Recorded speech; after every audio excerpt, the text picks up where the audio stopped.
The views expressed on Talk Real Solutions, hosted by Tyrone Thompson at TalkRealSolutions.com, are the views of Tyrone Thompson and do not reflect the views of TalkRealSolutions.com, YouTube, or etc. The content here belongs to Talk Real Solutions and its many contributors. Views and opinions expressed by all contributors belong to them and not TalkRealSolutions.com or Tyrone Thompson, the host, or etc. All data and information provided on the site is for informational purposes only. Talk Real Solutions makes no representations as to accuracy, completeness, correctness, suitability, or validity of any information on this site and will not be liable for any errors, omissions, or delays in this information or any losses, injuries, or damages arising from its display or use. All information is provided on an as-is basis.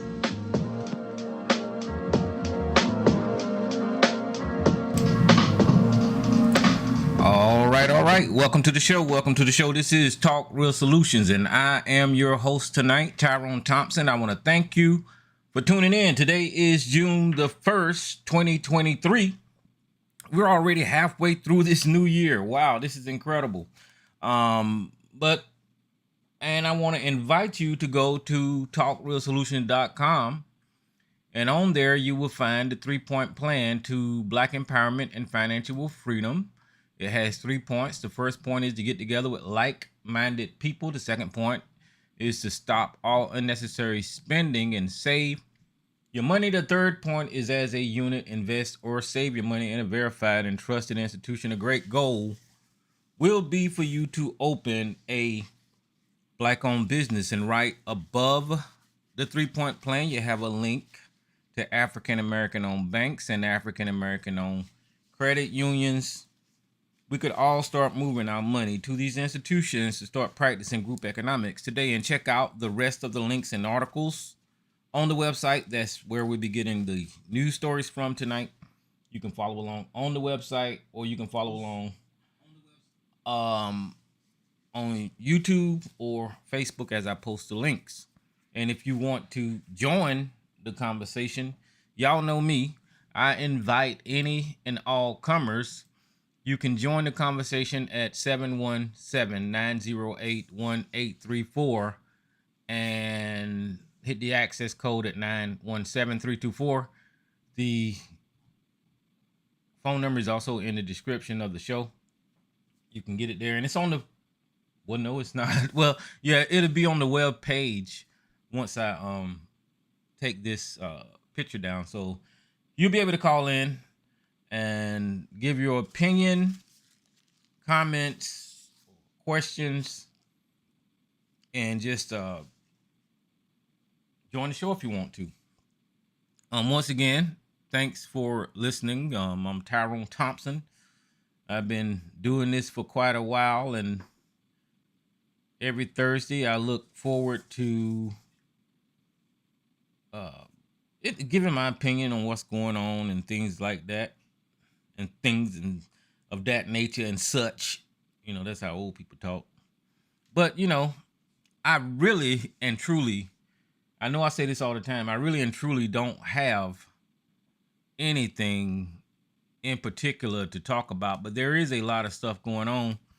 And the reason that I'm saying that, because I'm frustrated, very frustrated with politics. I'm very frustrated with this country. Frustrated with the way things are going, the division in the country when it comes to the two political parties, the racism, the murdering, the all-out access to weapons of war, just the destructive nature of the chaos in this country that is going on. And it's frustrating. So that's why I try to pull myself away from a lot of this stuff on social media, a lot of the news, a lot of the politics, because, and of course you can't ignore it, because, you know, they hitting you with headlines somewhere about what's going on. The debt ceiling is going on. You know, we're in a crisis on this point. It's the most important election in your lifetime. It's always the urgency of now and get things done now, and that stuff is tiring, and I go through cycles, right? I'll probably get excited about it again and get all worked out up about it again, and just like everybody else in this country. But at some point in time, that stuff wears you out. It causes it's just it's going to be the same results no matter what. Especially with politics. And the reason that it's frustrating is because how close to danger we are with these candidates, with the extremism, with the blatant racism in this country, how close these people are to power and controlling your lives, my life, and making decisions that affect us, and that wears you down because you get all stressed out, worried about if this crazy person going to be in charge of making decisions, if they're going to take access to certain resources away for people. Are people going to still be more people going to still be starving in the streets, homeless? Are kids going to go to sleep at night hungry? Are people going to be able to work? Is families going to be able to make it in this country? That type of stuff is important to me because I care about everybody, regardless of who you are, and I don't want anyone to suffer. And living in one of the wealthiest nations on this earth, there is no way that we should be suffering at any level. But because of the oligarchy and the extremely rich, the 1% in this country is taking every dime that the people in this country earn and contribute to this country, and not sharing any of the resources of wealth with the people don't have so much, then people are suffering in this country.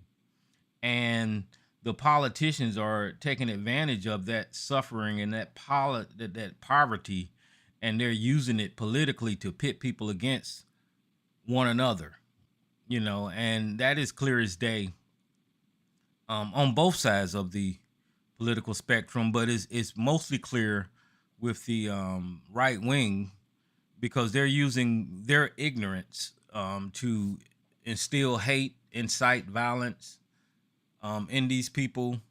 And they know because of poverty and people wanting and needing that, they're looking for somebody to follow.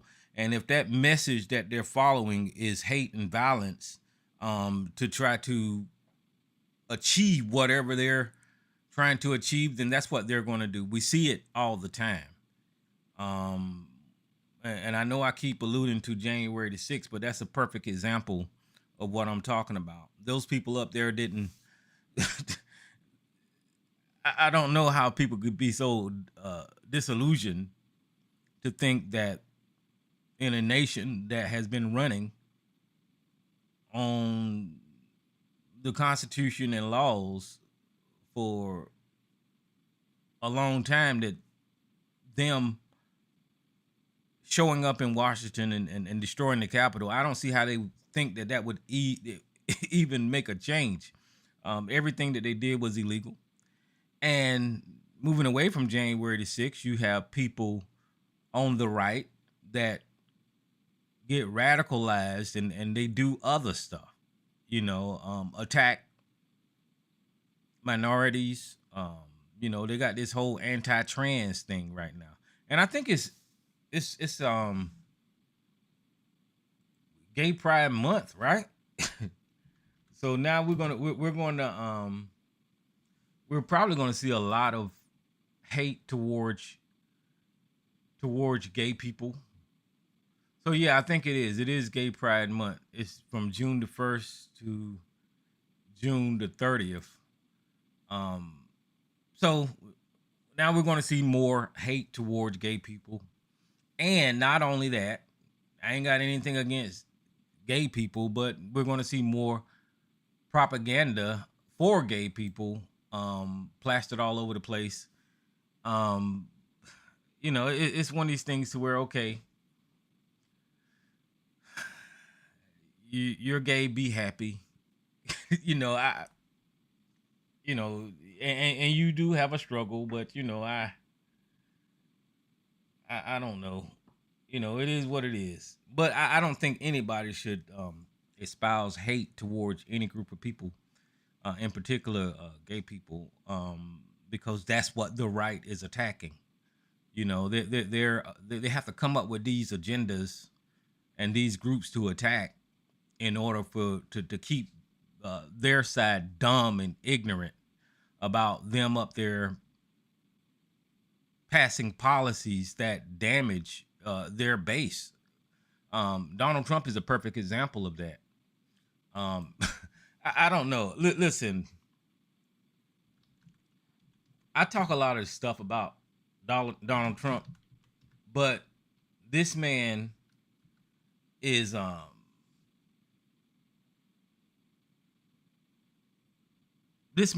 is kind of a genius at manipulating those dumb people that follow him.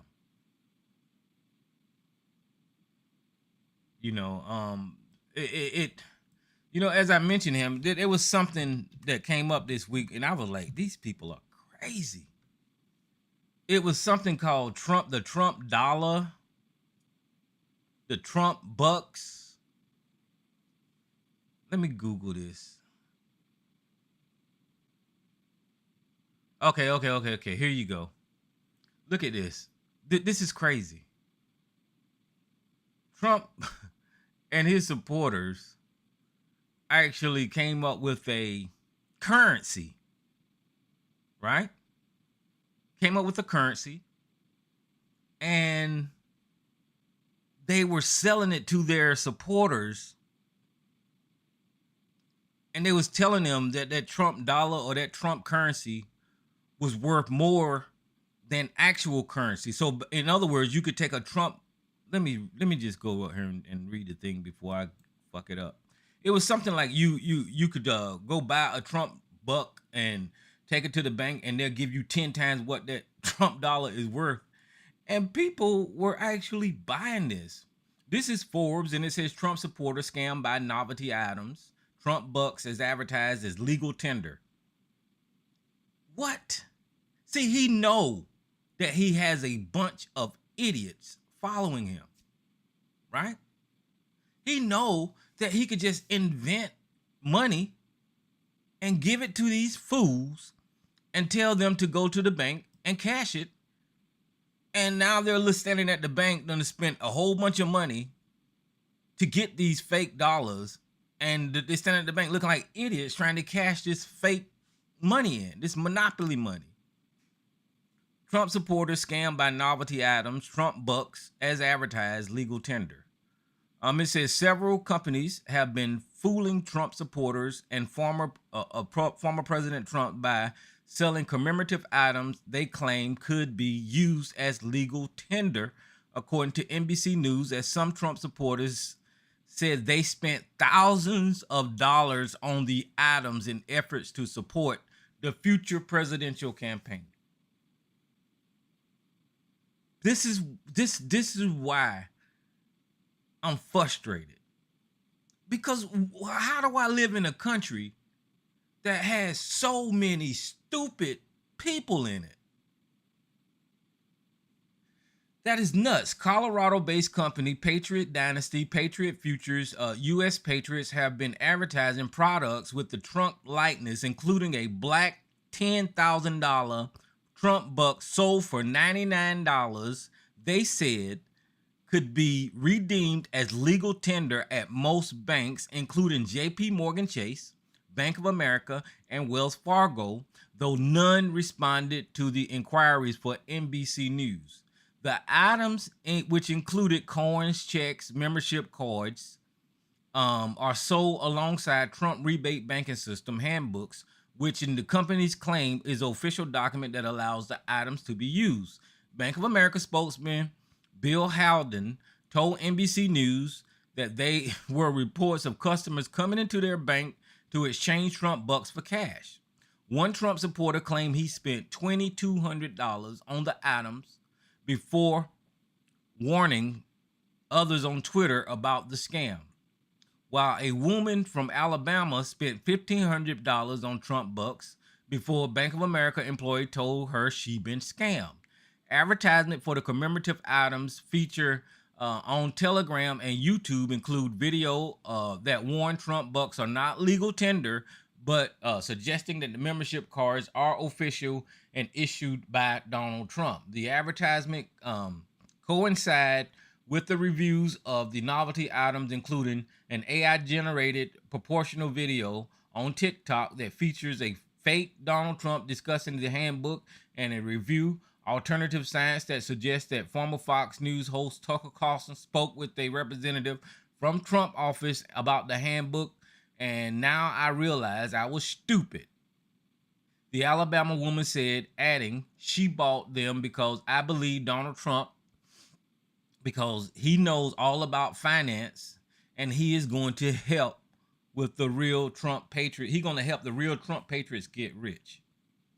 The commemorative items are not the first with the Trump likeness to be sold with a promise that they could be used as legal tender.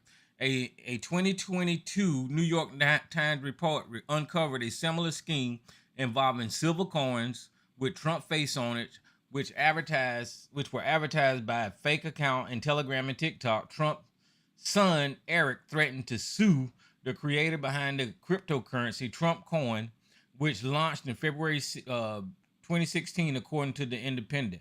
Eric Trump later deleted the tweet, calling for litigation after the Trump coin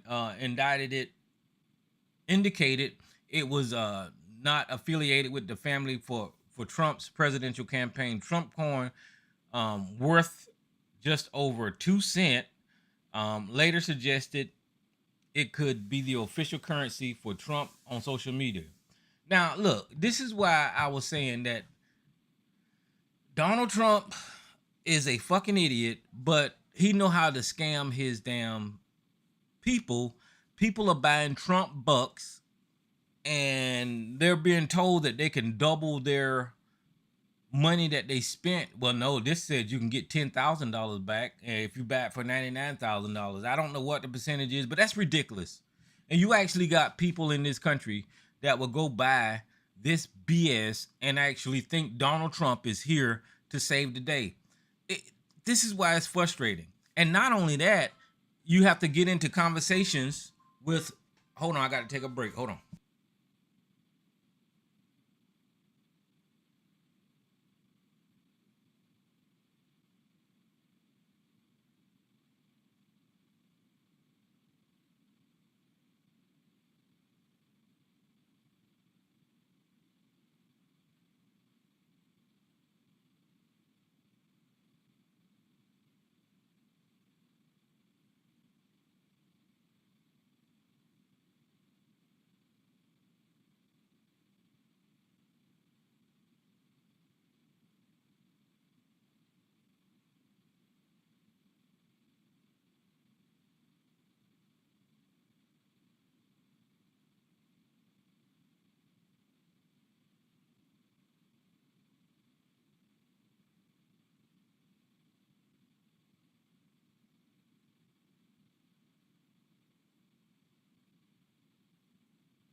All right, I'm back. I'm sorry, I had to take a break. I'm cooking me some Cornish hens, and I left. I learned how to cook Cornish hens, and they pretty good. But anyway, what I was saying is that you have to actually interact with these people, and all common sense have left the conversation once you interact with these people. These people are stupid. So I don't even know how I got on Donald Trump, but I was just saying it's frustrating to me to have to go and listen to shit like this. Politics has divided this nation, and Donald Trump is the leading culprit on the division, right? And not only that, we have all of these mass shootings in this country that people aren't doing anything about. As a matter of fact, there was a story. Hey, what's up, Frodo? There was a story just recently down here in South Carolina where a shop owner shot a kid, you know. And I know y'all remember about the Yarborough case where that guy shot a kid for coming to the wrong house. Um, Hold on. Here's the story right here. And he shot this kid in the back. Okay, so it's this is where is this at? This is WRAL News. So this is Raleigh's newspaper. It says South Carolina store owner is charged with killing a teen. Charged with killing teen shot at people he suspected of shoplifting before. Okay, so it says that he's did this before. This must be an update. What is this? Today updated at 5:19. So I want to get the original story. Hold on for a second.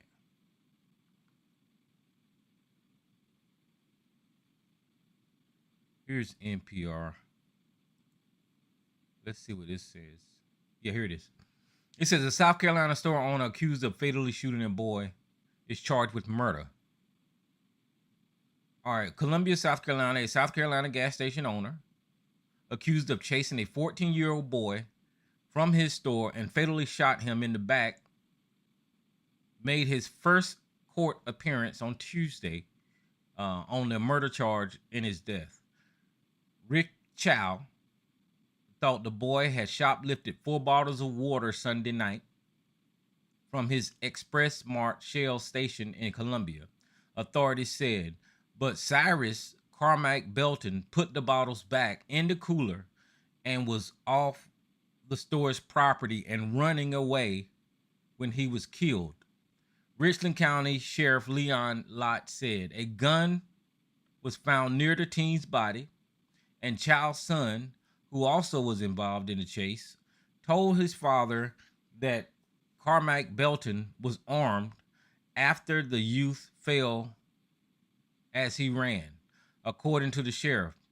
But Lott said there was no evidence that the boy ever pointed the weapon at Chow or his son. Chow, who had a sealed weapon permit, was charged after the autopsy showed that the middle school student was shot in the back, and the deputy spoke with the witness that reviewed the surveillance and other video, Lott said. Self-defense law in South Carolina requires that the shooter doesn't instigate the incident, believes that he is in imminent danger, and has no way to avoid the danger. You don't shoot somebody in the back. That is not a threat to you, the sheriff said. Same standards to the cops. The same standards the cops live by. Well, that's a lie. Child 58 is being held in Richland County Jail. Neither he nor his lawyer talked about the shooting during the initial court appearance or in response to a message from the Associated Press. A bond hearing will be held later. Richland County Coroner Nadia Rutherford said that there is no sign that Carmack was fighting back with Child before he ran out of the store, and added there is no injury to his body other than the abrasion from falling and the gunshot wound. Both the sheriff and the coroner asked for calm in the community. Social media posts incorrectly said that the teen was kneeling or had his hands up when he was shot. The jail and the coroner records have not listed the race of the shooter or the teen. Rutherford told, well, I'm going to fill y'all in on that. Rutherford told a crowd at the gas station on Monday that the teen was shot while he was running, and the bullet went through his back and into his heart. She told the crowd, which was yelling for justice. Okay, this is a long story. But listen, here's the deal. There was a little black boy, and Rick Chow is Asian. And I don't know this Rick Chow person. But this is the little boy, and this is the store owner. Once again, here we have this vigilante justice in America. And it seems like the only vigilanteism that is carried out against black people. This whole story rots to all outdoors because in the story it says the boy did not steal the water. He put it back. So now I've got to question, what was the boy running from? Why was the father and the son chasing him? And why did that chase lead to him getting shot in the back? Now, I don't know. But I'm just going to say, because this was a little black kid, that everybody has been programmed to think that this 14-year-old, because of his skin color and his dreads, was a bigger threat than what he really posed in that store with the 4 bottles of water that he didn't steal. And you have to eliminate anybody with black skin. That's the action that you see whenever police pull over a black driver.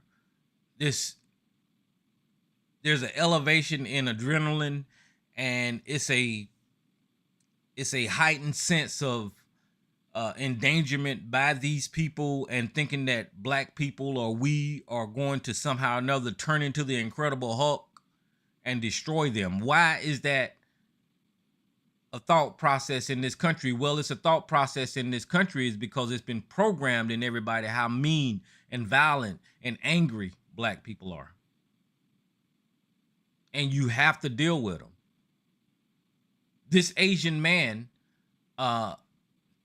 because he'd been programmed in this country that this little black 14-year-old is a threat because of the color of his skin, he just got a murder charge for basically $10 that didn't get stolen. 4 bottles of water, fucking water. You're going to shoot somebody over water.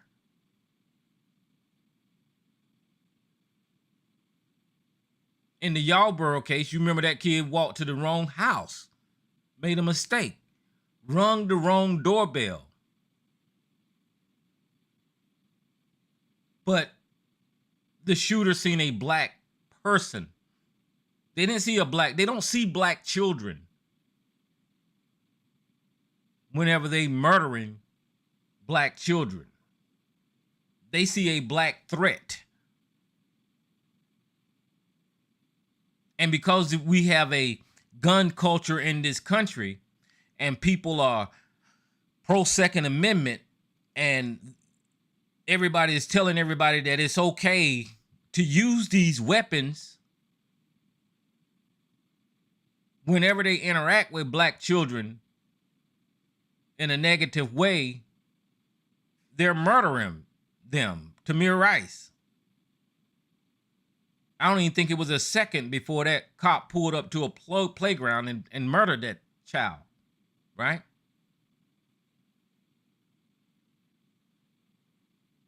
And here you have another incident. Now, I don't know how much national news this made, but I remember riding home yesterday and listening to the radio, and they were saying there's a shooting in Colombia. And I was like, what the hell?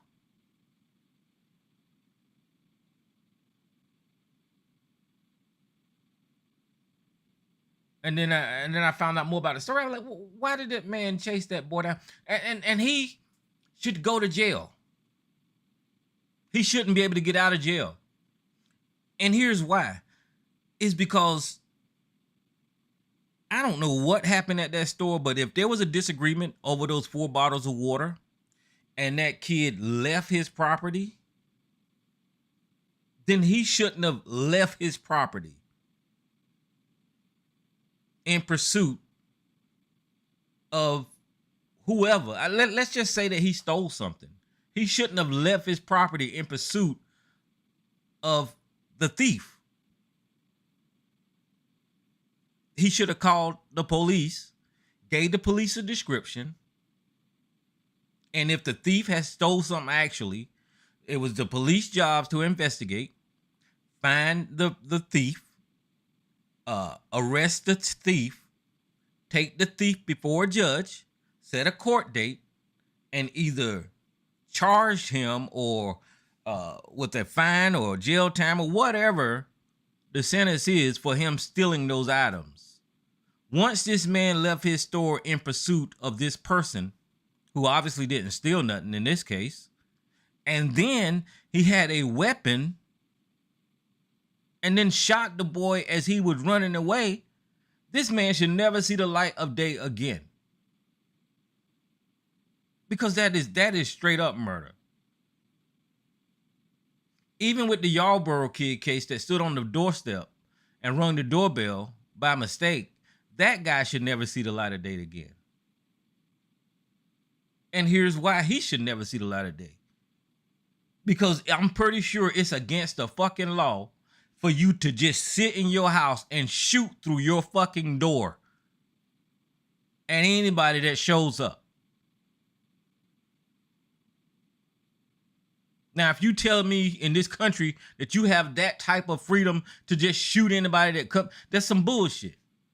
That man broke some laws. The guy on the subway that murdered that man in New York, the Michael Jackson impersonator, he should never see the light of day. Because it should not be, we should not be living in a country where you're annoyed with a person that you could just take matters into your own hand and murder them. On a daily basis, well, not daily, but, at least twice a week, whenever I'm going to the supermarket, I see people all the time that's asking me for change. And some of them are persistent. And years ago, I used to hand out change to people. I didn't give a shit, but I don't do it now. I just don't. I just don't do it now because I don't know why I don't do it. I probably should, but I don't. And when I tell you to leave me alone, I don't want to be bothered. It might be because of these politics in this country why I don't have a giving heart like that no more. But it is not up to me to go grab this person and choke them to damn death because they asking for fucking change. And you have the right wing of America, no matter what situation, if the victim is a black person, they're going to defend the other person that did damage to the black person. Let me see something. Let me show you what I'm talking about.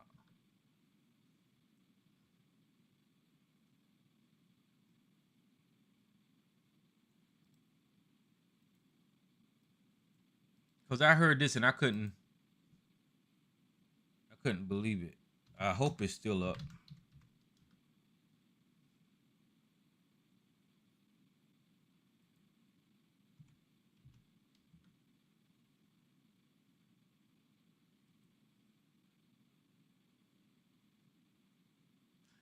This is Daniel Penny, and here's his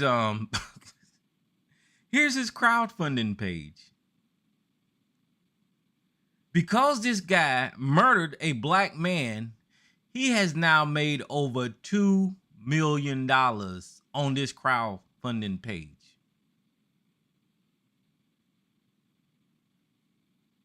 Think about that. Vigilantism is against the law. You always hear don't take the law into your own hands. But because this white person, this murderer, killed a black man, he's been rewarded by white America with $2 million freely. Now this give, send, go, but there was a GoFundMe for Daniel Penny that had over $1 million on it. I don't know what happened to the GoFundMe. Let me see.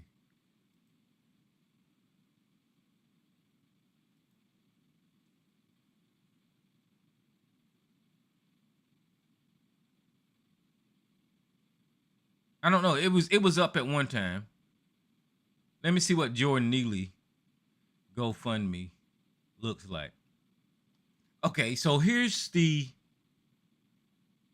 person, the victim that got killed. Jordan Neely raised family raised $150,000. The murderer got over $2 million. This is why I'm frustrated.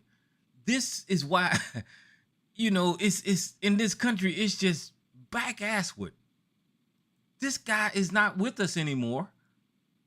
And people, I appreciate people giving to Jordan Neely, and they should, because that was a wrongful death.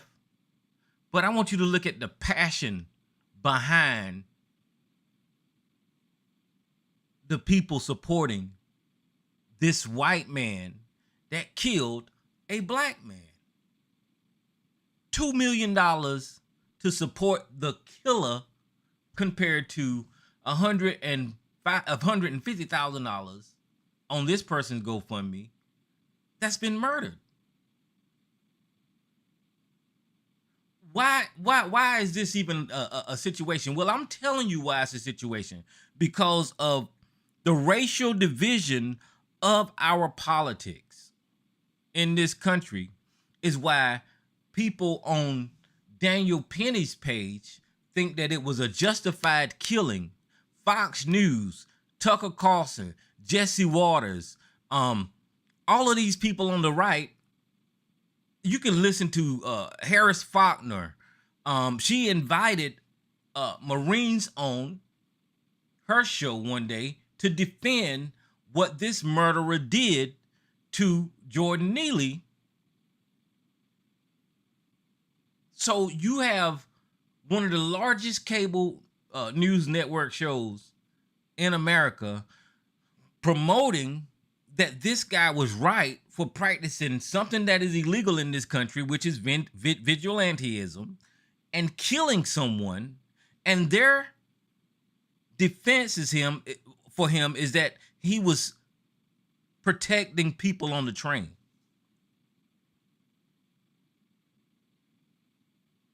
And they don't never call him what his occupation. He's not a Marine anymore. But you see that he's in the Marine uniform on this crowdfunding page. And every time they refer to him, they refer to him as a Marine. He's not a Marine anymore. He's out of the Marines. But they have to prop up his story as this white American hero that served our country. And our hero killed a black man in New York. So we've got to get behind this murderer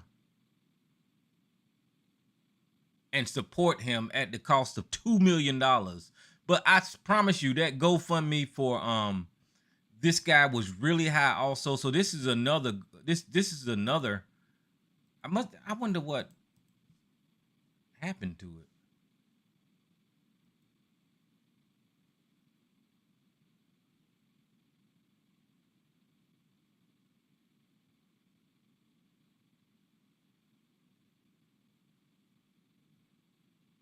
I remember seeing it, but it didn't. I don't know what happened to it.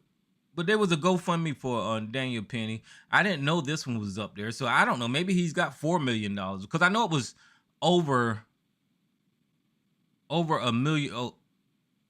Over. Let me see what this is.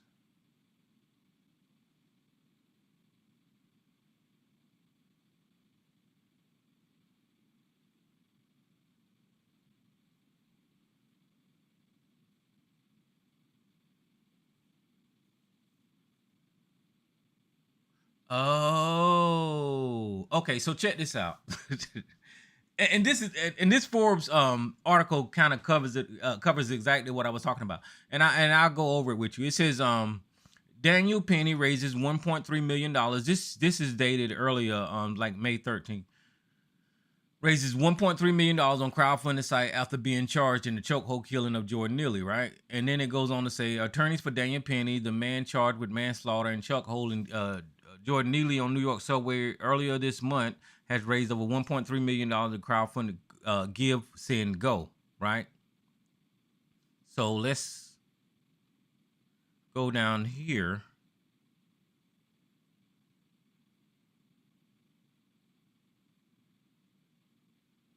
It says Give, Send, Go bills itself as a Christian crowdfunding site and was founded in 2014.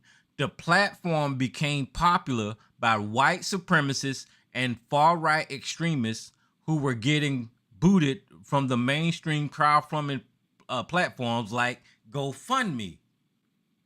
Now, look, this cannot be any more clearer than what I'm stating here. This Give, Send, Go website was created by racists, and the murderer of Jordan Neely went on this racist website and raised $2 million because the racists are funding the black guy getting killed.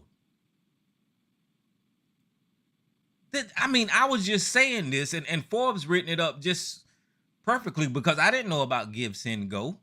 But that's why the hell this site exists, because they was getting kicked off of GoFundMe because they were extremists, right? So they came up with their own crowdfunding website where these people can kill black people in this country and go to this website and raise money. I mean, this is just frustrating, you know? And this cat over here, I mean,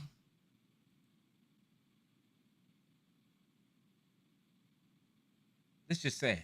All right, so that's Jordan Neely and Daniel Penny. And then I was just telling you about the kid in South Carolina who got shot in the back. And it's just ongoing, constantly in this country. Every day, someone getting shot. Someone getting shot, someone getting killed. Racism by the police officers in this country, stopping black people, harassing black people. You can look at the interactions on TV. Now you got these freaking people that make social media videos that interact with the police officers, and you can see the racism. And it's just frustrating to know that the organization of policing has turned into basically the KKK with the badge, right? That's what the police are now. And people say, they always give a caveat about you know, all police ain't bad and you got some good police and all that kind of stuff. I don't give a shit about none of that. Because if that was a true fact, then these good police that we're talking about would be stopping these people that brutally. Oh shit, there was another story. Hold on. Where was that at? In Mississippi.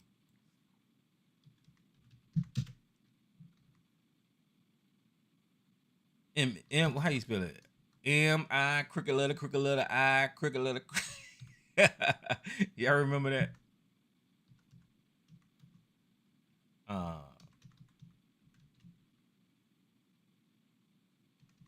There was 3 police officers in Mississippi.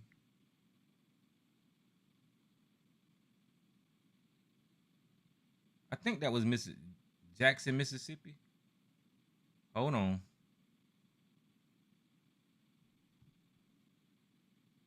They tased that man to death.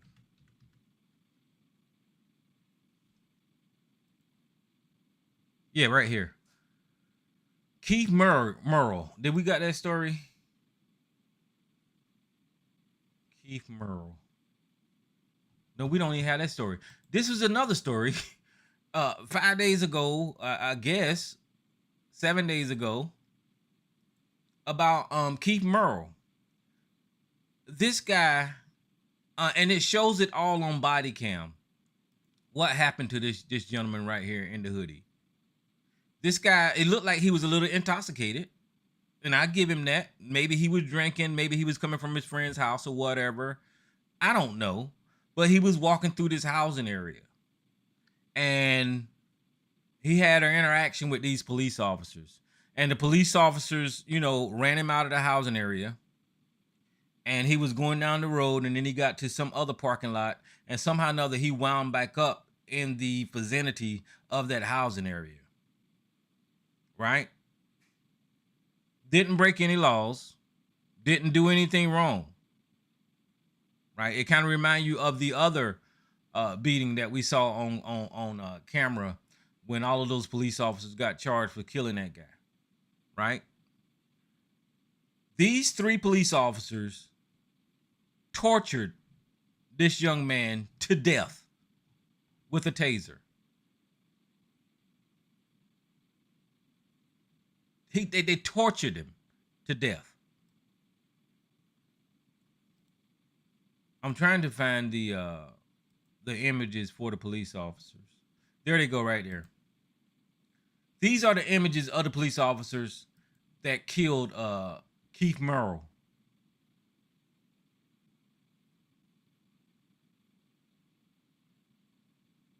And it was brutal. It was brutal. They tased that man. Hold on, let me. I know it was a lot of times. So let me see if I can actually find out how many times they tased this young man.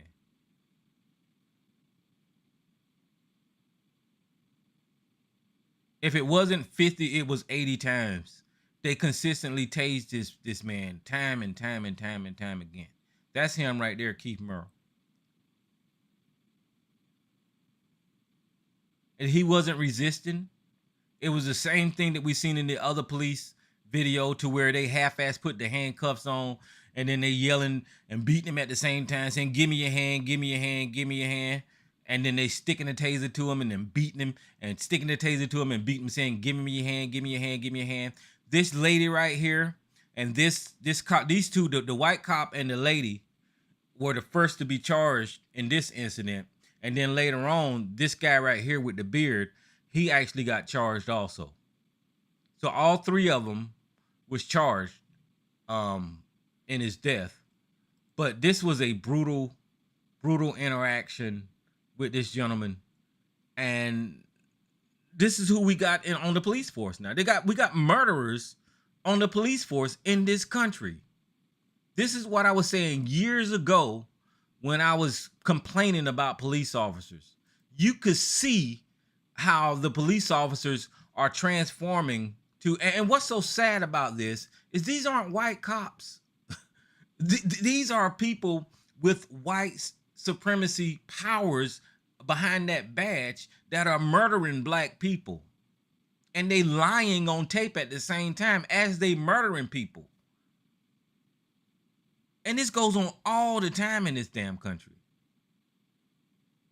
But yeah, this is another incident where you had the police officers in Mississippi murder someone, and then they tried to lie about it and said that he was resisting. This man didn't bother anybody.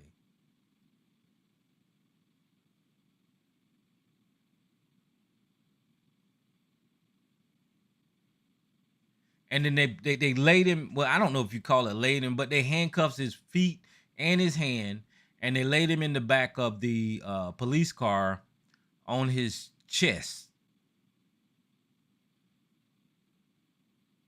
And I guess when the ambulance got there, they tried to revive him, but by the time he got to the hospital, they pronounced him dead.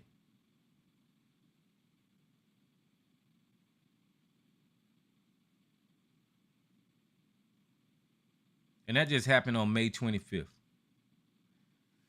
So you got vigilante citizens that are murdering black people.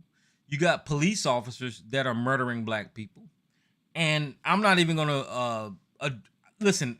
The crime that go on in our community is a concern. So whenever I'm speaking like this, don't think I'm not including the crime that go on in our community, because people always hear me talking and they say, well, you don't even talk about, yeah, that's really important. But whenever you got these systems in place that are designed to kill us just by going to a convenience store or just by being a little inebriated and walking through a housing area, or whenever we seen the other gentleman get snatched out of his car at the parking at the stop sign, these systems are important to call out whenever you just can't function in society without having a chance of being murdered by someone, right?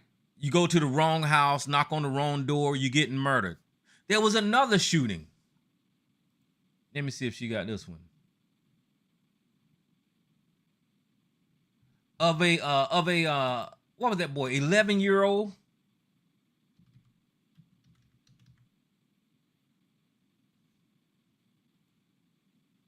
Yeah, this kid here. Look at this boy. Who the fuck would think that this guy is dangerous? Well, you look at how he's 11. He's 11. Fortunately, he survived.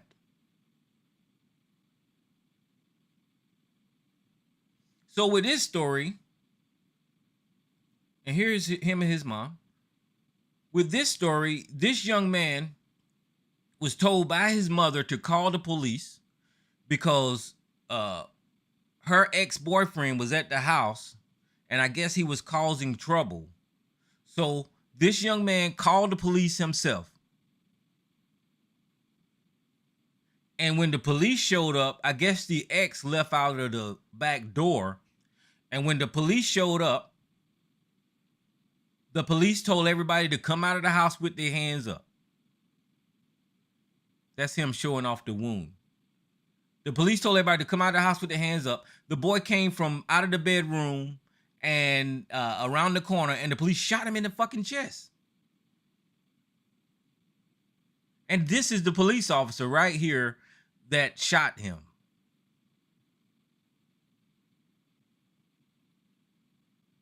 So now you got an innocent 11-year-old getting shot by the police.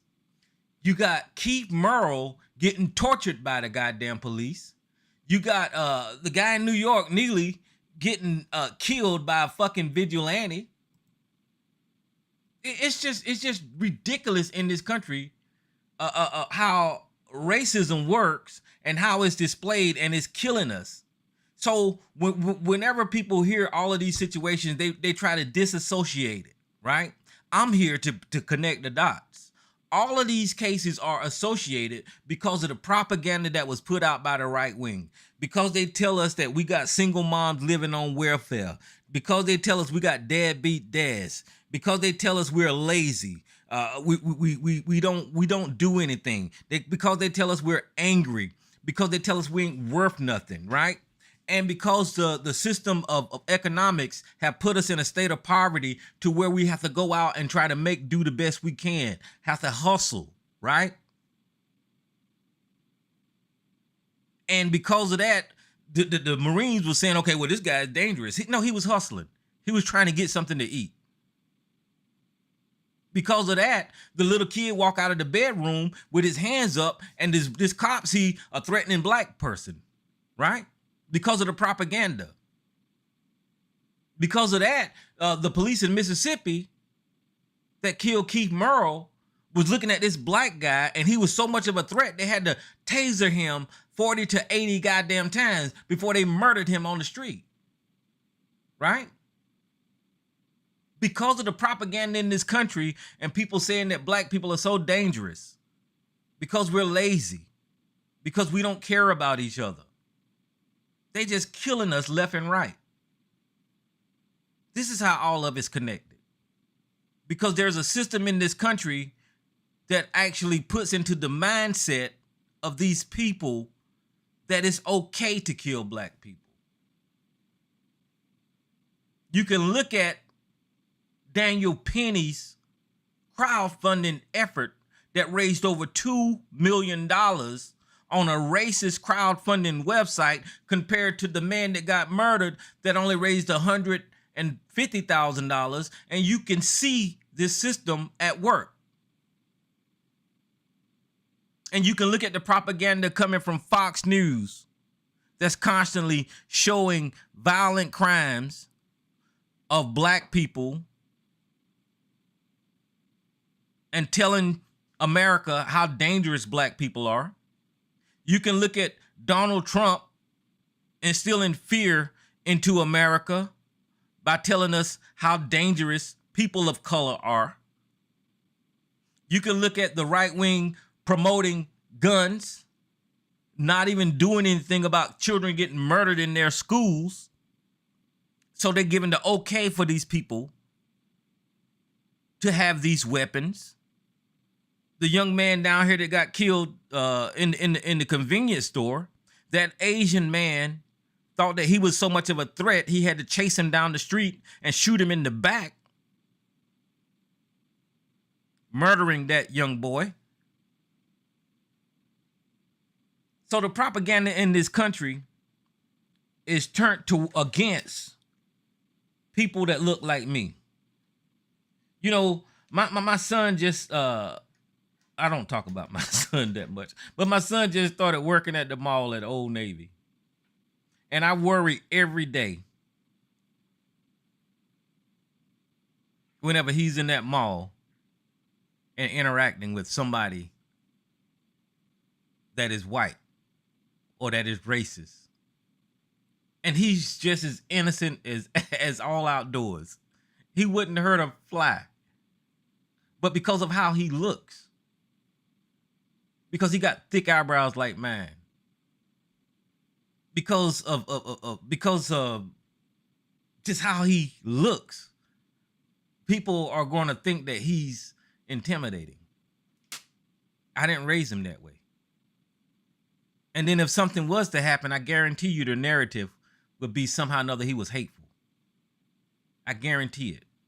You know, I'm going to shut up here in a second. But I experienced it. Me and my children experienced this thing going through life to where when people first meet me and they see the expressions on my face, even when I take pictures on social media, people say, why are you so angry?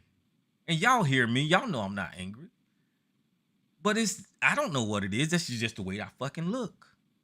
But that could be intimidating to somebody, right? Even when I first interact with people, people got this little standoffish thing about, you know, how they're thinking that I'm going to say something out of the way or whatever. I've experienced this all my life.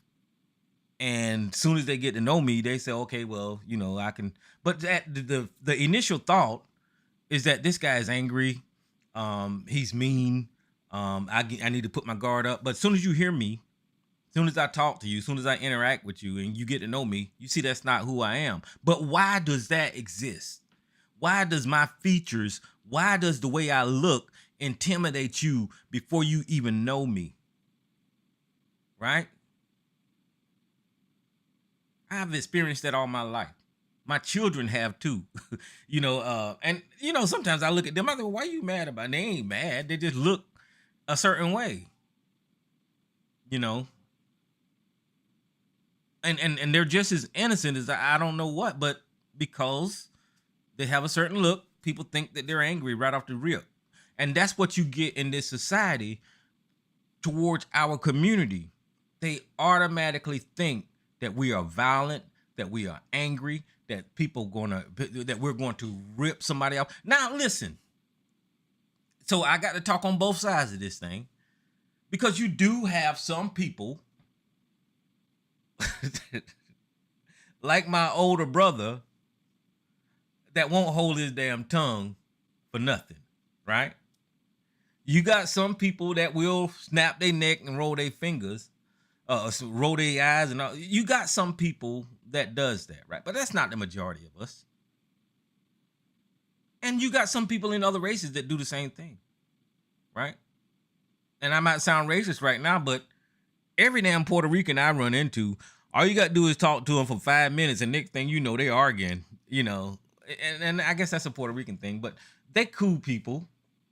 But my point is, that should not be a decision maker for life and death your culture, who you are, how you was raised should not be the determination for somebody to either take your life or not. That should not be the determination. You should walk away first. You should get to know the person first. You should do some more exploring, try to find out who this person is before you say, okay, I'm going to pull this gun out, or I'm going to call 911, or just pick up this attitude toward this person and start thinking that, they're going to argue, right? And I'm gonna shut up, but I'll share a little bit more with y'all about what I got going on. Right now, the VA has got me going to aqua therapy. I don't know if y'all ever been to that, but I have to go to aqua therapy for my back. And when I first started the classes, the the women there was like, just like I'm describing, it was a little standoffish and all this kind of stuff. And I guess they were looking at me like they didn't know what to say to me and what not to say to me. But as time went on and I went to my other classes, everybody is cool now. This has been going on my whole life, and I don't get it, but I understand in society that is the way our entire community gets treated. That's the way our entire community gets treated. That's why that 14-year-old boy in Columbia, South Carolina got shot in the back, because he had dreadlocks and his skin was dark. That's why Keith Murrow got attacked by the police in Mississippi, because he was a tall black man with a hoodie on, and he was a little inebriated. That's why Jordan Neely got attacked on the subway, because he was hungry and he was trying to find a way to survive. That's why this little 11-year-old got shot in the damn chest, because to that police officer, there was a black person coming around that corner. Didn't matter if he was 11 years old or not. That was a threat. So, having said all that, I am going to shut up. And, well, I'm not going to shut up because Elise ain't here yet. But if y'all want to call in, you can, and push 1 at 717-908-1834, and I'll open your line. But yeah, guys, this is why I kind of pull back from social media. I kind of pull back from politics, because the politics on each side is actually feeding this shit. They're feeding this shit. They're telling the Marjorie Taylor Greens and the Lauren Boeberts and the Donald Trumps and the Matt Gaetz and the Kevin McCarthy's are telling these people, either through silence or they approve of it, it's okay to have weapons, right? It's okay for you to practice your Second Amendment right. It's okay for you to have AK-47s. It's okay to be against Black Lives Matter. It's okay to rally against the woke, right? And whenever they say woke, they mean black. Because let's not forget where that term originated, right? Let's not forget where woke originated. It originated with black people. So they're basically found a way to practice racism in their rhetoric without saying black. And for this country not to call that out is just ridiculous. I mean, it's clear that is racism whenever they say we're going to be anti-woke. And it's even clearer whenever they're taking black literature out of classrooms. Whenever DeSanchez or DeSanctimonious down in Florida is literally arresting black people for registering to vote. That was a thing this past last election cycle. That was a thing. Because there was people that was in jail or in prison before, and they registered to vote because they was told they could register. And then he changed the rules, and then he went and arrested those people for registering because he changed the rules, and they was unaware of it.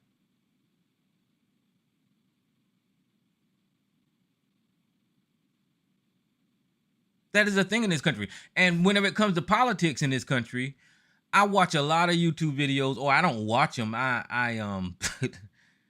I start to watch them, and I hear people talking about politics in our community, and this is why. This is part of the reason why we're in the predicament that we're in, because we got this attitude about screw politics, and I'm not voting no Democrat and all that kind of bullshit. And believe it or not, that's where you're screwing yourself at, because somebody has told you that you need to personally be rewarded for participating in civics, that you need to see a check in your mailbox because you're participating, and that is not the way it works. White America know it does not work that way, but they know that they're gaining because their people are in leadership and they're writing rules that benefit them, that gives them freedom to own guns, to call you nigga and not get in trouble. They actually writing rules that benefit them. And that's because they're participating in politics, when we're telling our community not to participate in politics. I see so many YouTube videos where people are saying, don't bother, it's not worth it, and all that kind of shit. And I'm thinking, like, what the fuck is wrong with y'all? And I can't correct it because we hear some of the same stuff right here on this airway here.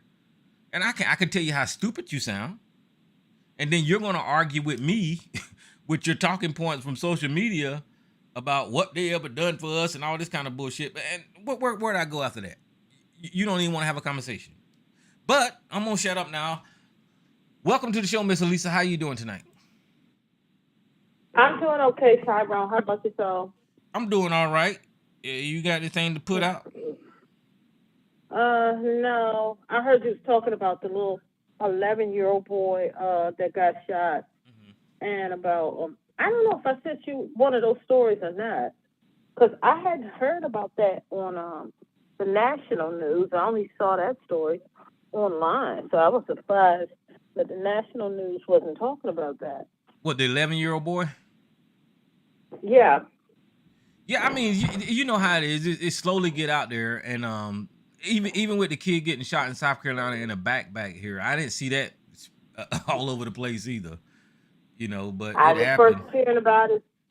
It's the first time I'm hearing about it from you about the 14-year-old. They haven't made it to national news. Then you were talking about the whole thing with about woke. I feel like one of the articles that I sent you was Trump talking about a lot of people using the word woke. That's mainly for DeSantis, because everything is woke, this woke, woke, woke, woke, woke, woke. And he said half of them don't even know what it means. He don't know what it means either.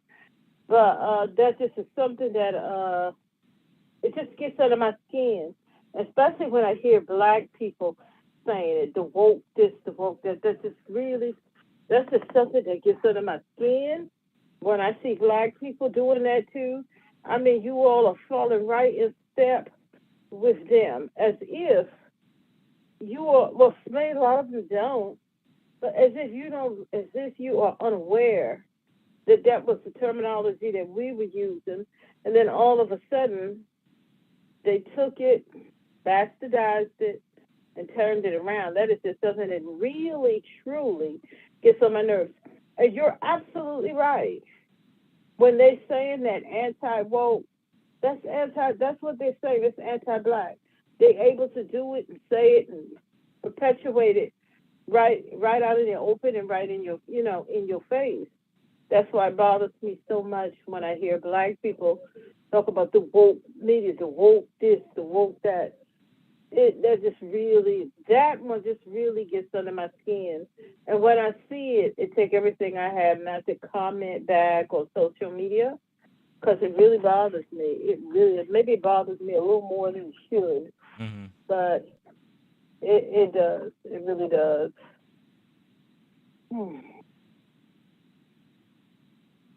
But other than that, I don't have anything else too much to go over. Um, there's a couple of these articles that I would, because I only sent you a handful. So there's Okay. a couple of them that I would like to. I would like to, because I think last week let me see, what's the date on this one? Hold on, about the 11-year-old, because I have not seen that. Yeah, I sent that story last week, and Oh, you I did? haven't seen the yeah, and I haven't seen the national media really pick up this story. That's why I didn't send you anything today, because I thought I had sent that last week. Um, and I don't know what to say. It just seems like things are just getting worse. But I know, like, when a lot of people say, well, things is worse, we in the end times, crimes is this, crimes is that. I have to remind myself, well, actually, are things really, I mean, as far as social issues and things like that, it's getting worse. We're going backwards. But as far as like crimes and things like that, we're not getting worse. It used to be worse back in the past. A lot of people just don't think about it in that way, like Mm-hmm. missing children and shootings and things like that. It was actually worse back in the past. Like during the times before police departments shared information, there was no computers, and talking about the missing children, it was much worse back in the day than it is now. And now that police departments and things can share information via computer and stuff, there's an echo. Do you hear it? Do I hear what?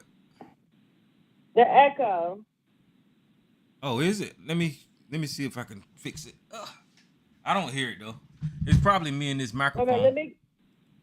let me talk and see if you can still hear it. Okay, it's gone now. It's Okay. gone.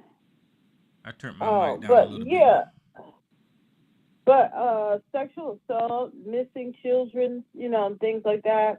It was much worse. And if you think back during a time, this was way before our time, back when people used to hitchhike. Hitchhike was just a thing. That was some people's regular transportation. That was before mass transportation, mass public transportation became a thing. People used to hitchhike, and the amount of people that went missing and had things done with them then, a lot of people didn't even know about it because police departments didn't share information. Uh, you like if a child went missing, like in your town, so like back in the 70s, you would hear about it because it's in your town, in your local news. But the next town over, you probably would never hear about that unless it becomes a type of case that goes national, then you would hear about it. But other than that, yeah, the past was worse as far as things like that. But we're going backwards as far as social issues. They're trying to take us backwards with that, which is Well, yeah, absolutely I agree ridiculous. with you because people are expressing it more freely now, and you get to see it. But in the past, you're Hmm. right. There was stuff that happened and crimes committed that didn't even get on the books. But now that we Nope, got never. videos and Karens and all this kind of stuff, you get to see it now. You get to see it. A child go missing. We had the Amber Alert. Back in the past, it was much. I mean, things like that was much worse. And like when people say you could let your children, it was much safer. It was a false sense of security.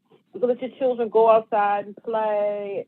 We didn't have to. No, children went missing at a far, much more than they do now, and most people never heard about it because information wasn't like readily right there. Police departments, unless you had an officer investigating something, and they called over to the next town and asked, do you have you had any of such and such such such? They didn't share information back in the day. They weren't connected like they are today. Child goes missing. We had Amber Alert because I know, like, not too far from me, about 2 months ago, I want to say maybe 3 months ago. something like that. These people were at they were at it's like a new place.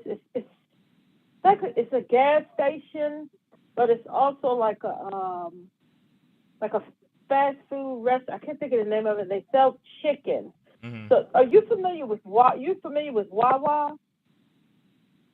No, I think they got something down here where they got games and food all at the same place. I Yeah, forgot the name of the place yeah, though.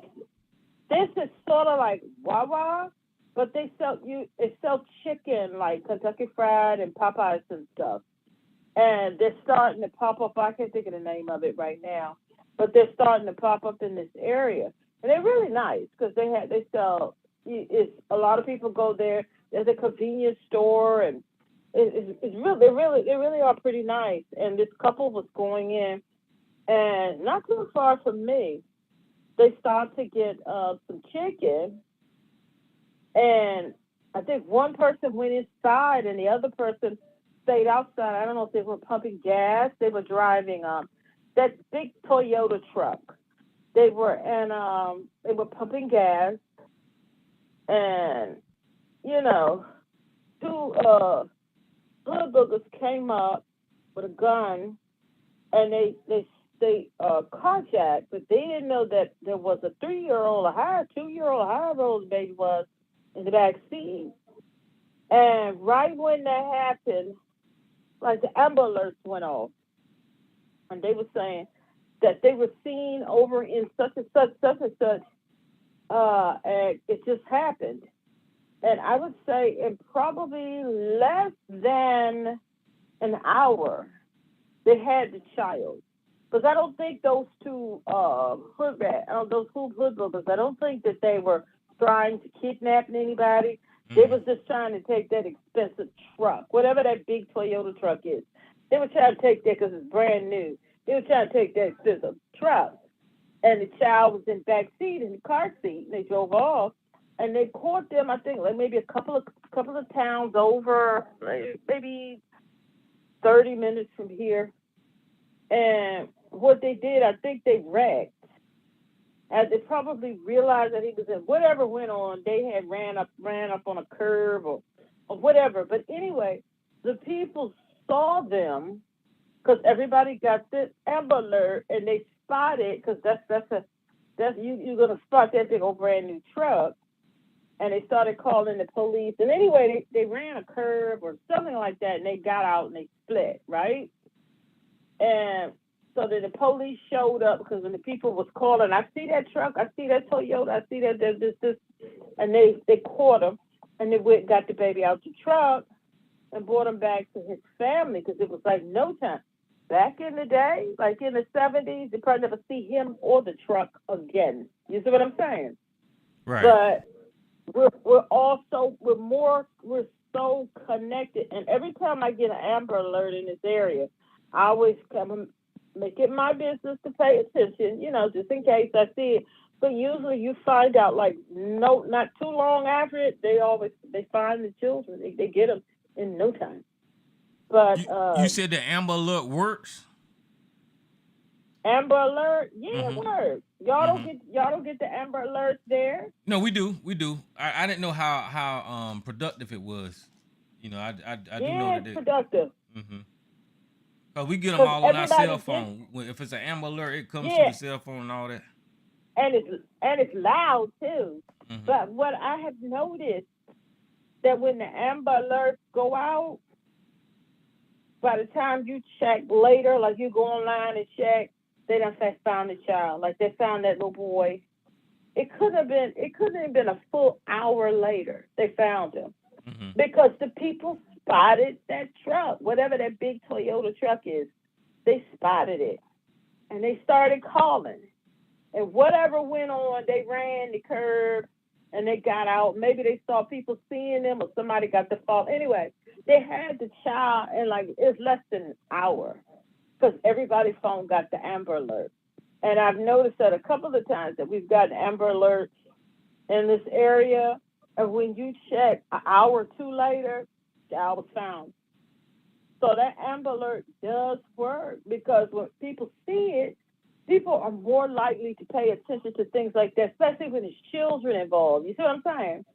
So yeah, Yeah. the Amber Alert is one of the best tools that they decided, one of the best tools to keep children safe that has come about in a long time, and Oh it yeah, does work. because I mean, I It does think work. before that, I think you know, you can correct me if I'm wrong, but I think it used to be like 48 hours before you could report somebody missing, even kids. But because of Yeah, kids, you know, because it is kids, the Amber Alert system it came into effect, and it is great. I'm glad that they decided to do that.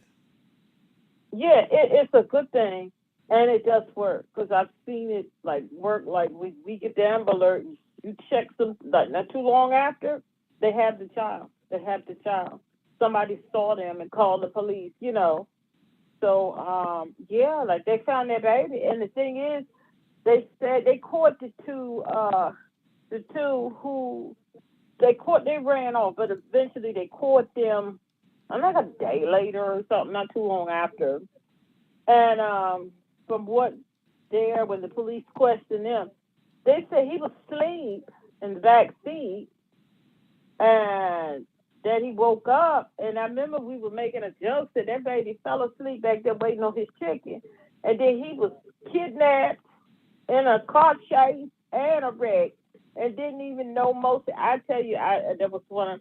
And when they found him, the news broke in, and when they brought the baby back to the people, the black and the white, right up there at the it's not Wawa, but we're gonna call it Wawa. And they brought the baby back, and everybody, the black, the white, everybody was hugging and so excited. It didn't take long, which was a good thing, because it was the grandparents who had their grandson, and I can only imagine that phone call that they had to make when they stole that truck. They got to call his parents, and because they lived near there, it's some very expensive homes back behind. They lived back there.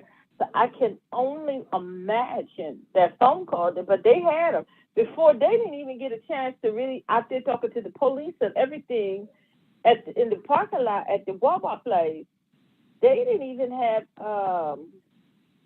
they didn't even have a chance to leave or anything before they got the call that he was found. Mm-hmm. So that's what I'm saying. It's a good thing that Amber Alert does work. It's a good tool that they put forth to help law enforcement for missing children. Yeah. But then we have to deal with the people, the social issues. People trying their best instead of moving forward to go backwards. Then you have all of this going on with the like certain states when it comes to the. I'm not going to say the entire LGBTQ plus. What is it? I added some extra numbers. Community, but more so with the let me see LGBT. It's more so with the trans from the community and the laws and things that they're passing down in Florida. Don't say gay. And I don't know if you've been following this whole thing going on with Target. Yeah, it's LGBTQ month. And that, I mean, I won't trying to follow it, but everybody was talking about this Target thing, targeting kids and all that kind of Yeah. stuff. Yeah. And I saw the section in the Target not too far up the street from me. I saw the little section. I didn't pay it, I didn't pay it much attention. I thought it was some type of new kids section, because it's like in the Target, the one closest to me, they when you walk in the door, how you walk in the door with Target, they have the customer service and the shopping carts. As soon as you Mm-hmm. come in, you see the section, and you can't help but see it because it's all lit up with all the colors. And I thought it was summer fun, kiddie swimwear and up to adults, family matching swimwear, and because it's so bright when you look over there with all the colors and the mannequins and things. I just walked right past it. And then when I heard, all of the hoo-ha-ha going on about it, I said, well, next time I go in Target, I'm gonna go over there and take a look and see what they have over there because I just would walk right past it, never paid it any attention. But when I went back the next time trying to remember, I said, oh, yeah, go look over that stuff they got. They had all of the big, bright, unicorn, colorful. They had most of all of it gone. And they still had like the rainbow T-shirts and, things like that. Mm-hmm. But the bulk of it, the big display that they had, they took down all of the fanfare from it. And then I was reading that I guess when they target when the numbers came in on the stock exchange, they dropped a full point and something or other else because of this big. Because I guess the people who hate the woke, and that's not even woke, but talk about the boycott of Target. And I actually Yeah, because when wonder, white people protest, I mean, it makes a difference financially. Even though I think it's yeah, wrongheaded, I don't think the LGBTQ community is targeting children and all of that kind of stuff. But that's their narrative that they're pushing. Jermaine in the chat room is saying that they're targeting kids. I don't know. Maybe I'm just ignorant to that, but I don't think that they're targeting children. I don't, I seen the social media videos where the lady walked around and said, "This is in the kids section" and all that kind of stuff. But she could have carried yeah, it over because there they herself. had they had rainbow. I did because it was most of it was gone when I went to go look at it. But when I went online to see, well, what is it that people's carrying on about? So, if it's a little rainbow T-shirt or rainbow unicorns and fun, love, and family, I wanted to see what it all. And they did have some clothing that was with the rainbow on it, like little baby onesies and swimming trunks and stuff with the rainbow, and was saying about love and togetherness and, things like that. Yeah. Uh, and I saw videos of people destroying the sections. And, Well, if you don't want your children to have that stuff, don't buy it for them. They don't have any right. money. See, If and you that's don't want what your Jermaine is children to saying in the wear chat that room. stuff, don't put it on. That's what Jermaine is saying in the chat room right now. He said that they're selling shirts with queer, queer, queer on it, and all that kind of stuff. And I just They asked are. him, does it make a child gay? Now, I don't think that it makes a child gay because a child probably don't know what gay is. They So don't. no, you're gonna raise your child, but you'll buy that child a shirt with guns on it. You'll buy that child a shirt with July uh, uh, July 4th stuff on it. You'll buy that child a shirt with all kinds of stuff on it. Um, I don't think it makes a child gay. People are a little touchy on this. I don't think it makes Yeah, it. they touchy on it. Hmm. So that's why I don't discuss it too much with people because they are a little touchy. But if you don't want your children, they just you buy children's t-shirts got a little rainbow on it and a unicorn. Children just like bright and shiny. That's all. They just like bright and shiny colors. They have no idea what that is. And if you don't want your children to wear it, don't buy it. It really is that simple. Because I remember when I was little, I didn't know what gay was. And when I was asking, my father hollered at me and said, don't worry about that. You know how you do children. Don't be so ground asking. So I asked my mom, well, what does that mean? And she explained it. It didn't make sense. And then some time after that, I asked, she explained it. It still didn't make sense. Hmm. And then as you get older, you figure it out on your own. But if you don't want your children to wear that, you don't want them to have it, And don't that's the buy it. point. It That's the really point that is that I want to simple. make. You just made it clear. If you don't want your child to wear that stuff out of Target, don't buy that for your child. Don't buy them no rainbow Simple. clothes. Don't buy. But maybe there are some parents that's in support of the LGBTQ that don't mind their children wearing that, and they should have an Yeah, they opportunity. don't mind. Yeah. So I Yeah. mean, it's just It, nuts to me.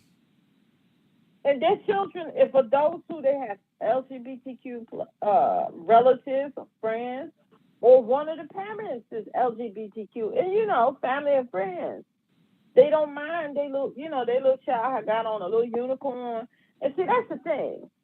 They chose like a lot of the symbols, rainbows and unicorns. Well, Mm-hmm. rainbows and unicorns was before, their movement. Mm-hmm. That was just something that, little children and stuff, they love a rainbow. And I was little, I used to like, My Little Pony and the unicorns and sparkly. And it's like children can't even have that now because people lose their mind. And it Well, ain't got nothing to do and with then them. But let me like just be My Little clear. Pony and stuff. I want to be clear. I would not go out and buy no queer shirt or rainbow shirt for my Mm-mm. children. And I'm telling you that I would not do that. But if I seen Me another, either. if a child had it on, it wouldn't bother me, you know. Or if somebody, I don't know, if I don't, I wouldn't mind because that's just not the way I would buy it. But I don't see because that's not the type of stuff that I would buy. I wouldn't buy I no. wouldn't buy it either. Yeah, Jermaine just asked me why not. I wouldn't buy no shirt with no AK-47 on it either for my child, Jermaine. That's just not what I would do, you know. So Me either. yeah. And just like back then in the day, you remember the show? We used to watch it after school. Well, it wasn't new by the time I was watching it. You remember Dukes of Hazzard? Mm-hmm. And they used to, I forget the red car they used to drive, and it had the Yeah, the rubber General rag on Lee the with the top rebel of it. flag on it. Yep. Yeah, and all the kids had them little cars because that show was everything. By the time I was watching, it was in syndication repeats. But all the kids had them, and the parents bought it for them, and we used to watch the show after school, and because it used to come on by the time we got home from school, Zoom, and the people didn't think about that back then. But nowadays, people bought it and they didn't think about it, but you wouldn't buy it now.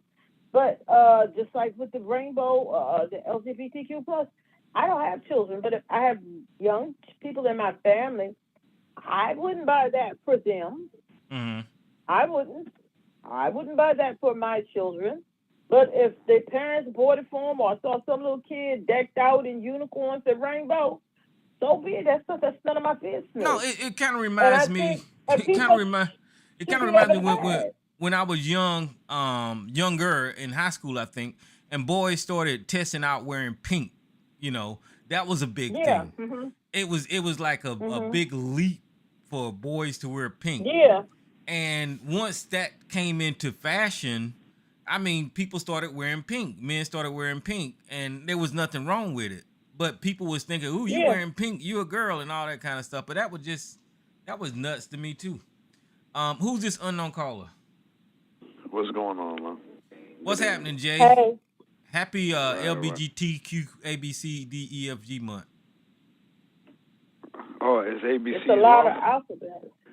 Yeah, it's their month. No, Yeah. it's Pride month. I think it is. Yeah. Oh, I think it's Pride month. ABC's Pride Month. He got letters in Oh, his name too, so it might be his month. oh. I mean, I think everything should be age appropriate, and the family, like you said, parents to choose what it is. I think the most important thing is this: is that look, unless you're gonna homeschool your child, you're not gonna have any electronic devices that transmit, visuals, any video, audio that's basically outside influence, right? From outside of your home. That's the only way you can kind of keep your kids from seeing all this going on, right? And I get it that parents don't want their kids seeing certain things, age appropriate. I get that and I respect that. So there's the thing you got to figure out because we live in a world where, and unless you live like on a farm, or some countryside, and you don't have no communication, again with the Off the outside world in grid. a sense, right? You off the grid, but you're not broadcasting images, which will be through means of the phone, through internet, television, cable, satellite, whatever. You're not seeing the images that's coming from the outside besides what you're, influencing your children. So because most people don't live like that, even in the country, people got internet. You could be in the middle of nowhere, and there's people that's on the internet. They're seeing things, and they're interacting. So I would say that the only thing that you can do is prep your children in a way where, again, certain things is age appropriate. You don't got to tell them, like a lot of them don't know, oh, what's gay. What I think is the most important is to prepare the child to be seeing things that might not seem the norm or the regular that would be common, right? So when you see a person dressed up weird or a man dressed like a woman, it's acknowledging that it's like, well, you know, you're going to see, you know, my child, you're going to see some stuff that might look off. Just respect them like anybody else. You will see things that look that's off. Respect them like anybody else. You don't have to be like that as well. You can be whoever you want to be, but make sure that you understand that it's not through outside influence that's really drawing you that is something that you want to do, whatever that is. So even as like dress, you know, kids get influenced by dressing and they build some, make their own style.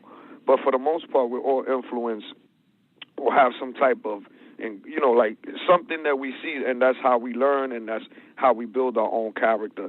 So it's going to be very hard to, again, unless you got your kids away from the computer, the phone, the television, and you're raising them, and you're not raising them in an environment that you have different people and personalities and different looks.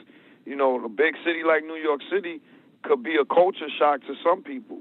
You know what I'm saying? When they come over here, they see all type of crazy shit, and they're like, oh, my God, I've never seen this before. Yeah, well, so for us, it's like regular. But I've also myself, at least me, myself, is always like, you know, you're going to see different people. You're going to see things that might look off. Respect them. And also know that they respect you. You know, don't disrespect nobody. You know, it might seem funny or whatever, but, you know, don't offend nobody. People look different, and that's it. And then another thing is that you don't have to be like that person. Everybody says, oh, you stand out or you want to be, you know, but everybody's looking like somebody else or looking all crazy and whatever. But, again, if you want to do that, that's your prerogative when the time is right or how you form your brain. But understand that there's going to be different people. So, again, I reiterate, these kids, the young ones, because you're not going to have them locked in a room and without the internet and all this communication. Some parents probably do that, but I'm saying for the most part, people are going to go out into the world. Prepare them for it. So when they go into the world, they don't get shocked or they don't get manipulated. And then they say, oh, well, you got to look like this or you should look like us. So, no, it's cool to look like that, but you don't have to look like that. And it's okay if they look like that. That is their prerogative. You be your own person. You don't have to be so influenced by that. Be yourself, but also be prepared for seeing those type of things so you could be able to interpret that in your brain correctly or you know, where it doesn't, you don't become a person that's like, oh, everything that I see, I do. Well, I'm following this. You know, like we're in the world of followers, too. You know, what's an influencer on the internet? And, you know, okay, they're wearing this, so now I'm going to buy that. Or they're dressed like this. Or, you know, so some of it, yes. Again, you have influence, and I would say that there is parts of the community that you know, whether it's gay or straight or whatever, that do influence and want to push this shit like it's a product. But then you got straight people that promote their shit like it's a product, whatever it is. So what we got to do is really look at everything and say, well, you know what? Overall, this country is about capitalism, and it will use anything to capitalize. They're using politics right now, capitalizing. You know, they're using there's people, I'm pretty sure, in that community, in the LGBTQ community, that don't agree with, you know, some of the stuff that's being trying to push in the schools. But you do have a portion of people that are trying to push that. And what I understand, for what I've been seeing, not on no emotional thing, but actually looking at it and analyzing, is that a lot of times is that when they accuse the Democrats, mostly Republicans, accusing Democrats of, or you know, agreeing with this, or, you know, this whole thing where they're trying to bring in, you know, trans to the schools and teach these kids. The Democrats, they walk a fine line. They don't want to say, no, we're not pushing it, but, you know, not to offend. Or, man, listen, call it what it is. Say, no, we're not with this. We respect everybody.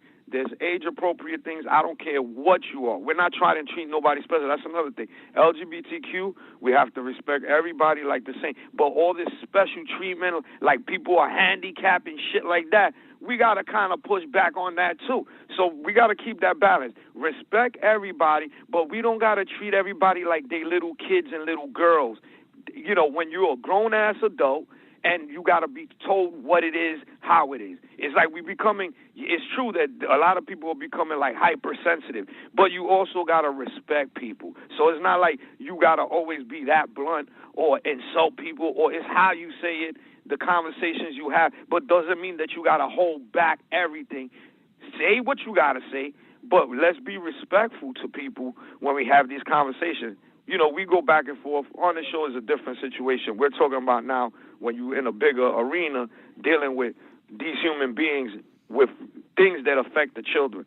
So I'm just saying, again, we could respect everybody, but we don't have to do all this extra special treatment like everybody's so sensitive and child. But we have to make sure that we respect everybody and that certain people aren't targeted, because those people that you think are different could be part of your family, friends, or anything. And there's not, in this time, I don't think that in every family household, somewhere along the line, there's somebody that's gay or lesbian. Let's not play that game. Somewhere down the line, there's somebody there that's gay, and we got to respect that. Respect them for whatever they do. You don't got to respect what their acts.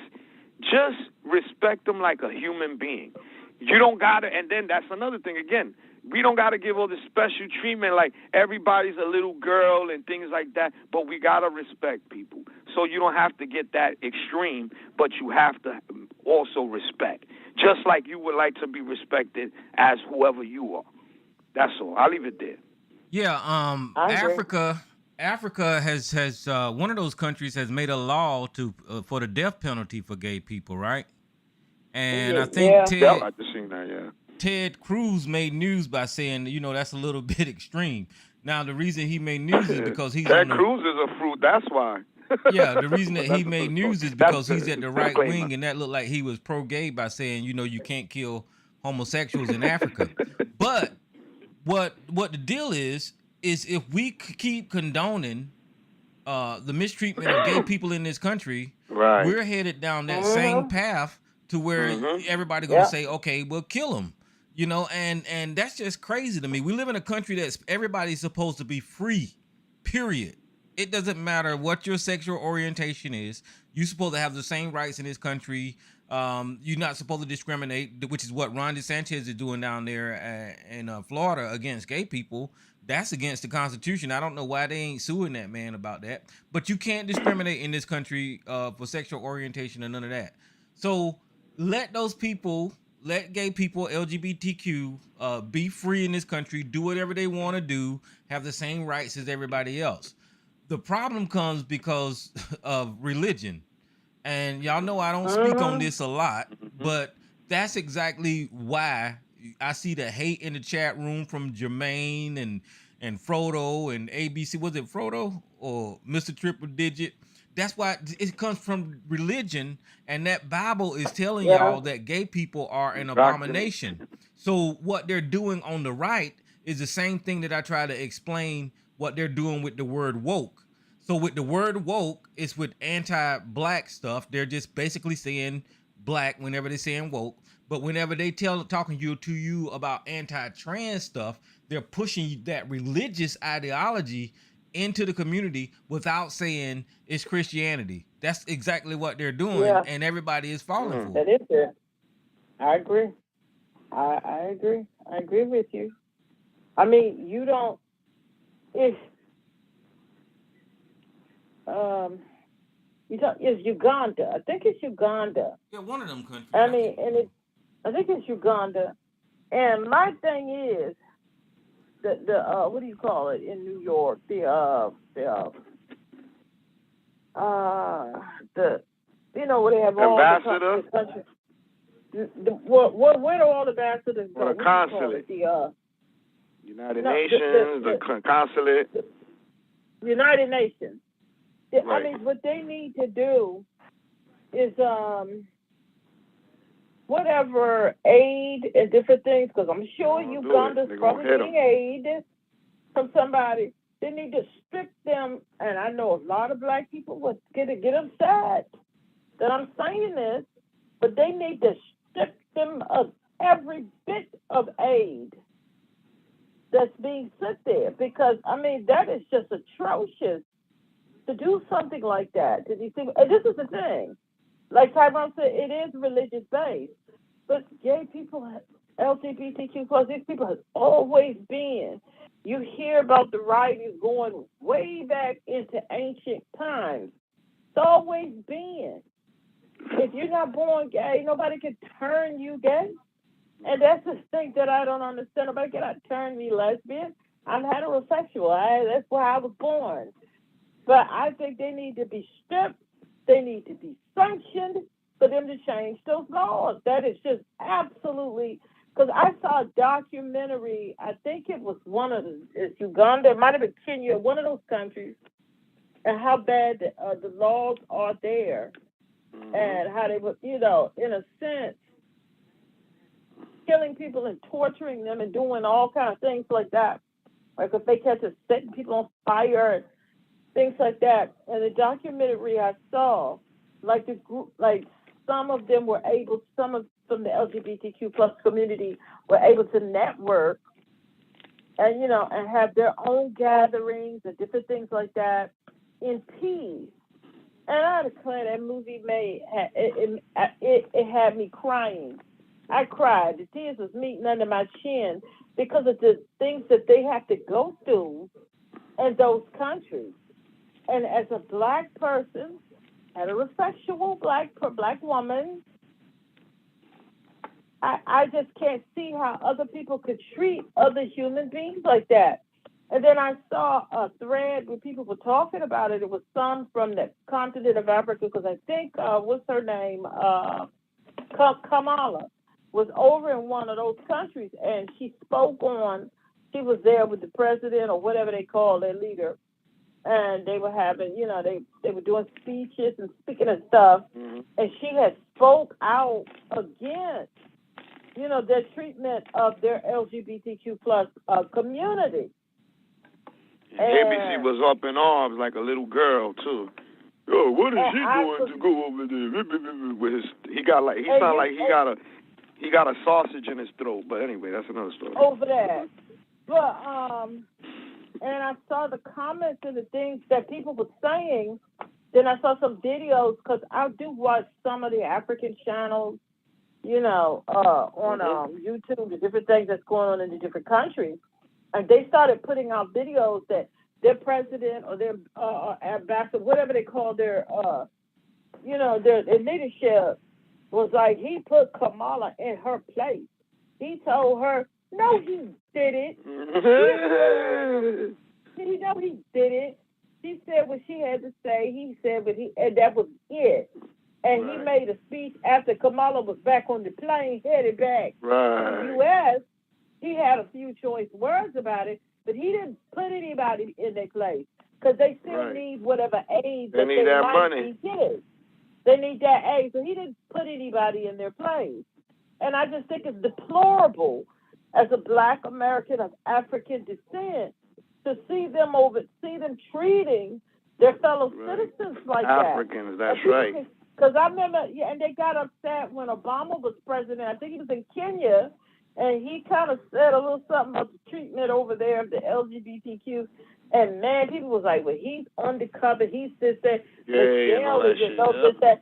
And they went on, and they set them in their place. No, they didn't. They didn't say anything. Some of the people who was out there, they was like, probably you did a little booing. But the president and the administration, the government officials, they were keeping that shit quiet.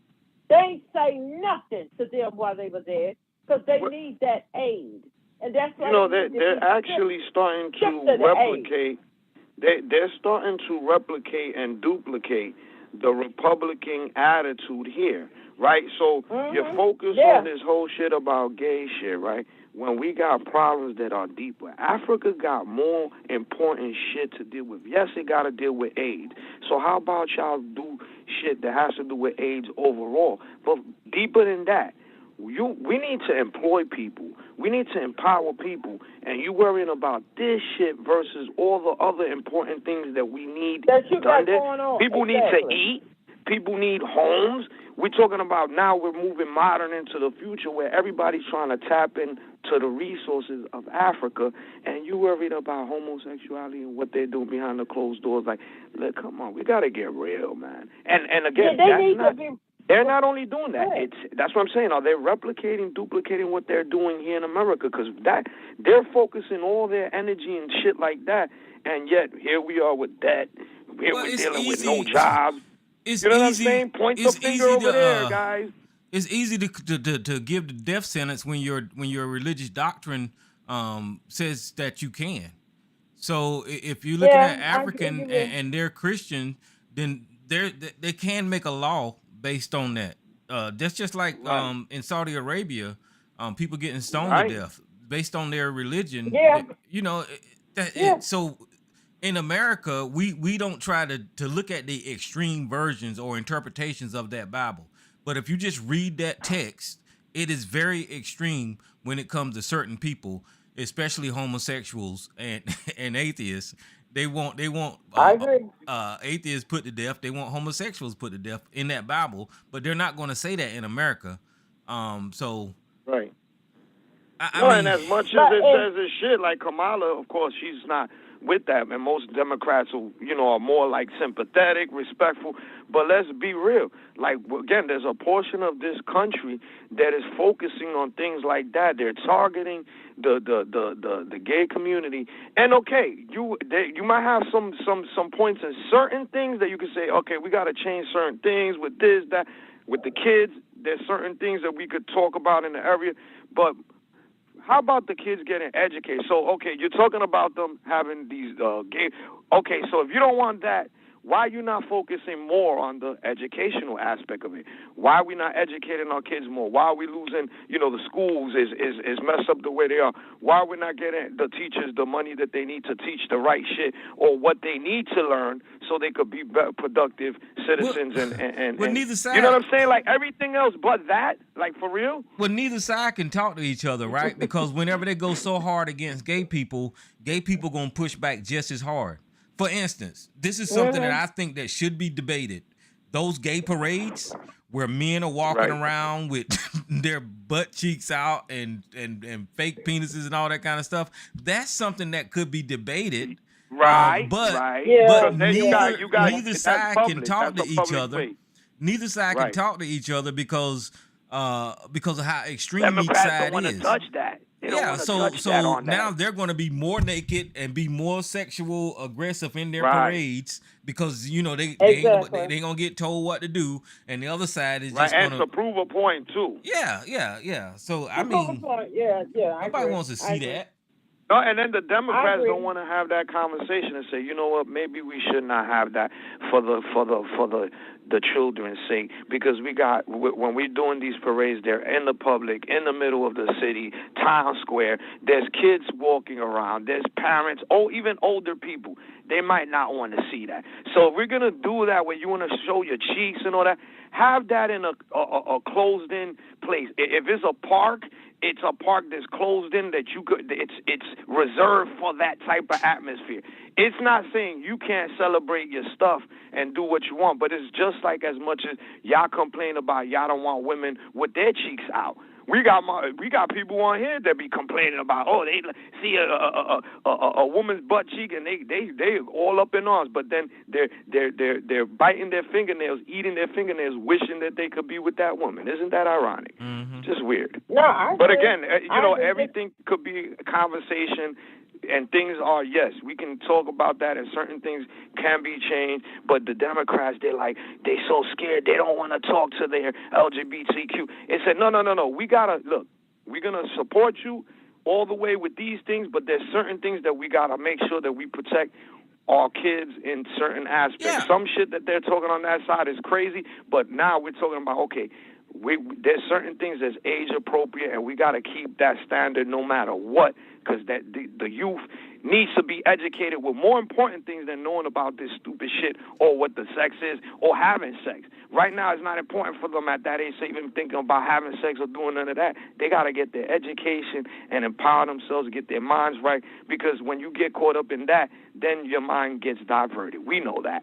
Well, yeah, I mean, there's plenty of conversation to be had, like sports, and I got a problem with the bathroom thing. You know, I mean, right. You know, but it seemed like the left always say, no, I okay. said make a damn third bathroom. Stop the argument on both sides. Say, you know what? Let's just make a third bathroom where it's just closed into that person that needs to use it, or if it's a mix, whatever. That's that. But then that's gonna be a thing of, well, who's gonna pay for it? Construction, and now all this other shit with blueprints and like architectural issues, which cost money and time and planning and all that shit. So it's like, well, then well, look, is the LGBTQ also, no disrespect, but just to say, are they getting? It's a question. Are they going to get together and say, well, we're going to raise money so that every facility has a bathroom that accommodates gay, trans, whatever. But they're going to have to also, it's just like right now with DeSantis. DeSantis is targeting them. They have a large community in South Florida of gay people. I don't know if they're doing it behind the scenes or if they are, but guess what? They need to unite, just like they got Obama to do whatever people complain that he did, pass law. They got to get together, and they got to fight back against that. That's the only way. They got some numbers. Make it happen. I'm just saying. Yeah, and I don't have a problem having those conversations, but it seemed like the left or the Democrats just fold every time they offer something. They scared. They don't even push back. Right. The Democrats don't want to have the conversation. Now, I don't have a problem with the bathroom. I explained why. Because transgender people, their numbers are so low until, really. But I will say this. I don't quite understand the drag queens at the library reading books to the kids. But I don't figure that out. I don't have anything against it, but right. I don't understand what that's about. I didn't bother to take the time to read it up. But if some parents don't mind, they take their kids. But I did see one where the person was reading the book and they got up and did a dance, and you could see they had on an outfit that was inappropriate for that age. It was extremely inappropriate. Yes, it was like a showgirl type of. And they had on a pair of underwears? Not T. You know, the underwears that with I can't think of what you call T-straps, or they go up your butt. And the person had on that and was doing a very lewd dance, and you could see the bulbs. And I was like, okay, see, now that's too much. Yeah, that's us. Yeah. That's too much, because people would have a duck fit. If a woman showed up with that on and showing all her cleavage, no bra, and she got on a G-string, because she got on a G-string and she's just doing the most while she's reading the book. And if she can't do that, then the drag queen reading the books to the children shouldn't be able to do it either. You follow what I'm saying? Yeah, they don't call it out, though. They just let it go. The left do anyway. Let it go. Mm-hmm. So if a woman can't go up in there with, a hooker outfit on and a G-string and spreading her legs and dipping it wide, then the drag queen shouldn't be either. That's extremely, in my opinion. Right. And I'm not a type person, but that's extremely inappropriate. If one group can't do it, then your group is inappropriate for you. And we need to have a big conversation about the sports thing. Right. But it's like nobody wants to have these conversations, and we're going to have to just have a conversation. You can't let one group just have their way with everything, and you can't allow another group to stifle another group. Right. So it Like works. like a trans playing in the Olympics against women, like a trans man Yeah, turning into a woman. That's crazy. Like, look, let's be real. It's not disrespecting we had to have a or sports discriminating. conversation. How about you Yeah. guys do your Olympics that is even Steven? So now you a trans, then get another trans that transition as well, and vice versa. But you're not gonna. It doesn't make sense. We don't right now in sports. Men don't compete against women in a lot of majority of the sports for a and reason. scientific research for that. It's scientific reasons for that.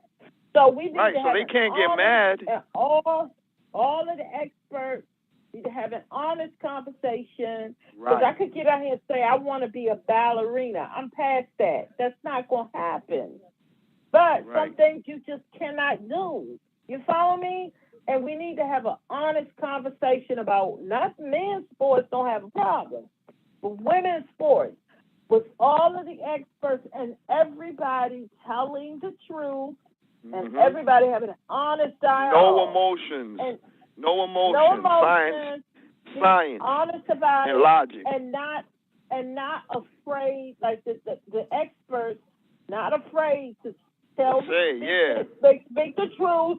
For fear of being offending of somebody, and being dragged, or possibly losing your career, because we need to have that honest conversation with all of the experts and everybody, because some things you might not be able to do. That's life. There's a lot of things that everybody is unable to do, and if they come to the conclusion. Science that trans women can't compete in women's sports. There's some things people are not going to be able to do. That's life. And I think we need to have, but nobody don't want to have a conversation, a real conversation about it. And that's what is needed. And that's on both sides. The LGBTQ plus community and the hetero community. That needs to happen. So I'm in agreement. There's some things that needs to be discussed. There's some things that need to be tightened up on, and then let's see where we go. And as far as Africa, I was going to say this, that they need to concern them African countries that's doing this. They need to concern themselves with trying to get all of their shit back. Get their shit back. Or stop selling shit to stop selling your shit to Russia and America. Access all of their minerals and all of their things and build up their infrastructure. That's what they need to concentrate on. Not this, because you're still being exploited and robbed and stripped. Concentrate on being able to access your own minerals, building up your own countries and infrastructure, and becoming a real player on the world stage. In this game. That's right. They need to be doing. That's exactly right. Well, let me check this line here. Who's this caller? This is Miss Lady. What's up, Miss Lady? Hi, Miss Lady. Hi. You act like you scared of me, Tyrone. Hi, Miss Lady. Like, what you gonna say? No. I just said, hey, I'm just speaking. You don't like me no more, huh? No, you're fine. I don't have no issue with you. I hope not. But I don't have any with you, Tyrone. Anyway, regarding all of these males winning these running competitions, I think it's ridiculous. They have an unfair advantage, and everybody knows it. And there was one that won up in Canada in February. They say he was born a biological male, won another competition 1 year after becoming the first trans runner to set a national record in Canadian women's running. This man is called Newell. He's 50 years old. He was called out by the International Consortium of Women's Sports, a group that advocates for sex categories in sports, after he placed first in a major women's indoor 1,500 meter long distance running event. And it's for ages 50 to 54. So it's like, this is very unethical for them to allow that. And I think he just started transitioning in 2017. And now you're going to run in the women's races so you can win. It's like, is there no shame? You couldn't compete as a man, so now you got to run against women. And you can stand up there and have your trophy and be so proud of yourself. It's ridiculous. I would not run against a man, a transgender man like that. And I think recently there was another one here in this country that beat the women. And he stood up there and he smiled and carried on. And I think some of the women turned their back. They didn't even go up there to get I think their second and third place trophies or something happened. It's just ridiculous. To me, it's ridiculous. It's ridiculous. All the girls should just say, we sitting out this competition. You can run by yourself. Go at it, dude. It's because I saw a professional volleyball team, and the transgender woman walked out, and the girls were standing there like, I would have been doing it too. Like, shoot, that's crazy. This almost 7-footer transgender walked out. I mean, he clobbered them. And it's stuff like that. And remember that kickboxing and that woman got her skull fractured. That's a conversation that we need to have. We need to have this conversation. And if the science, and I believe, and they know that the science is going to say that they can't compete in women's sports. They have an unfair advantage. Science, I think they know that. But there's some things you're just not going to be. I can't go out on the football field. Science is going to tell me there's an unfair advantage, you're going to get killed. You see what I'm saying? So it's some things you just can't do. You just cannot do. You just can't do it. And that's just exactly. And somebody's going to get killed. I mean, some woman trying to box some man. It's inevitable. It's strange though that the women or the studs don't try to compete in the male stuff or go to the male bathroom. It's always the men trying to get into the women's stuff. That's just weird. Because I think that it's kind of weird. It reminds me kind of like the manosphere in a way. How they just really don't like women and they feel insecure about women, and so they're doing their best to, like, degrade women, humiliate, put them in their place, humble them. And it's like these men that are racing and competing against women, it's almost, it reminds me of them in some kind of strange way. Miss Lady, I feel the same way, but nobody is discussing that. That I feel the same way about it. It kind of reminds me of manosphere type stuff, but nobody is really discussing that. That's what I'm picking up on that too. But because you don't see the women doing that with the men carrying on like that. You don't see trans men carrying on like that. You only see trans women carrying on like that. So it does remind me of that a little bit. So I agree with you.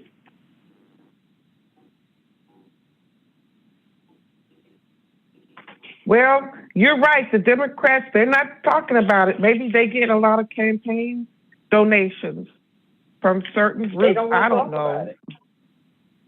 But I think at some point you're going to have, like those women who were in, let's check this. Those women in California, they were having the mommy and daughter, they were at the spa. They were at a spa. They were having, it was a grouping of them. They were having mommy and daughter, going for the spa, get your nails done, the sauna. And a transgender woman came in and was walking around with all their junk just flashing. in front of the little kids. And See it what I'm was saying? like, because you know what? I can do this. They said, and the women went to complain, but the people who own the location, I understand what they're going through. They're like, They want to get we're open attacked. to everybody. They don't want to get attacked and shut down and all kind of stuff.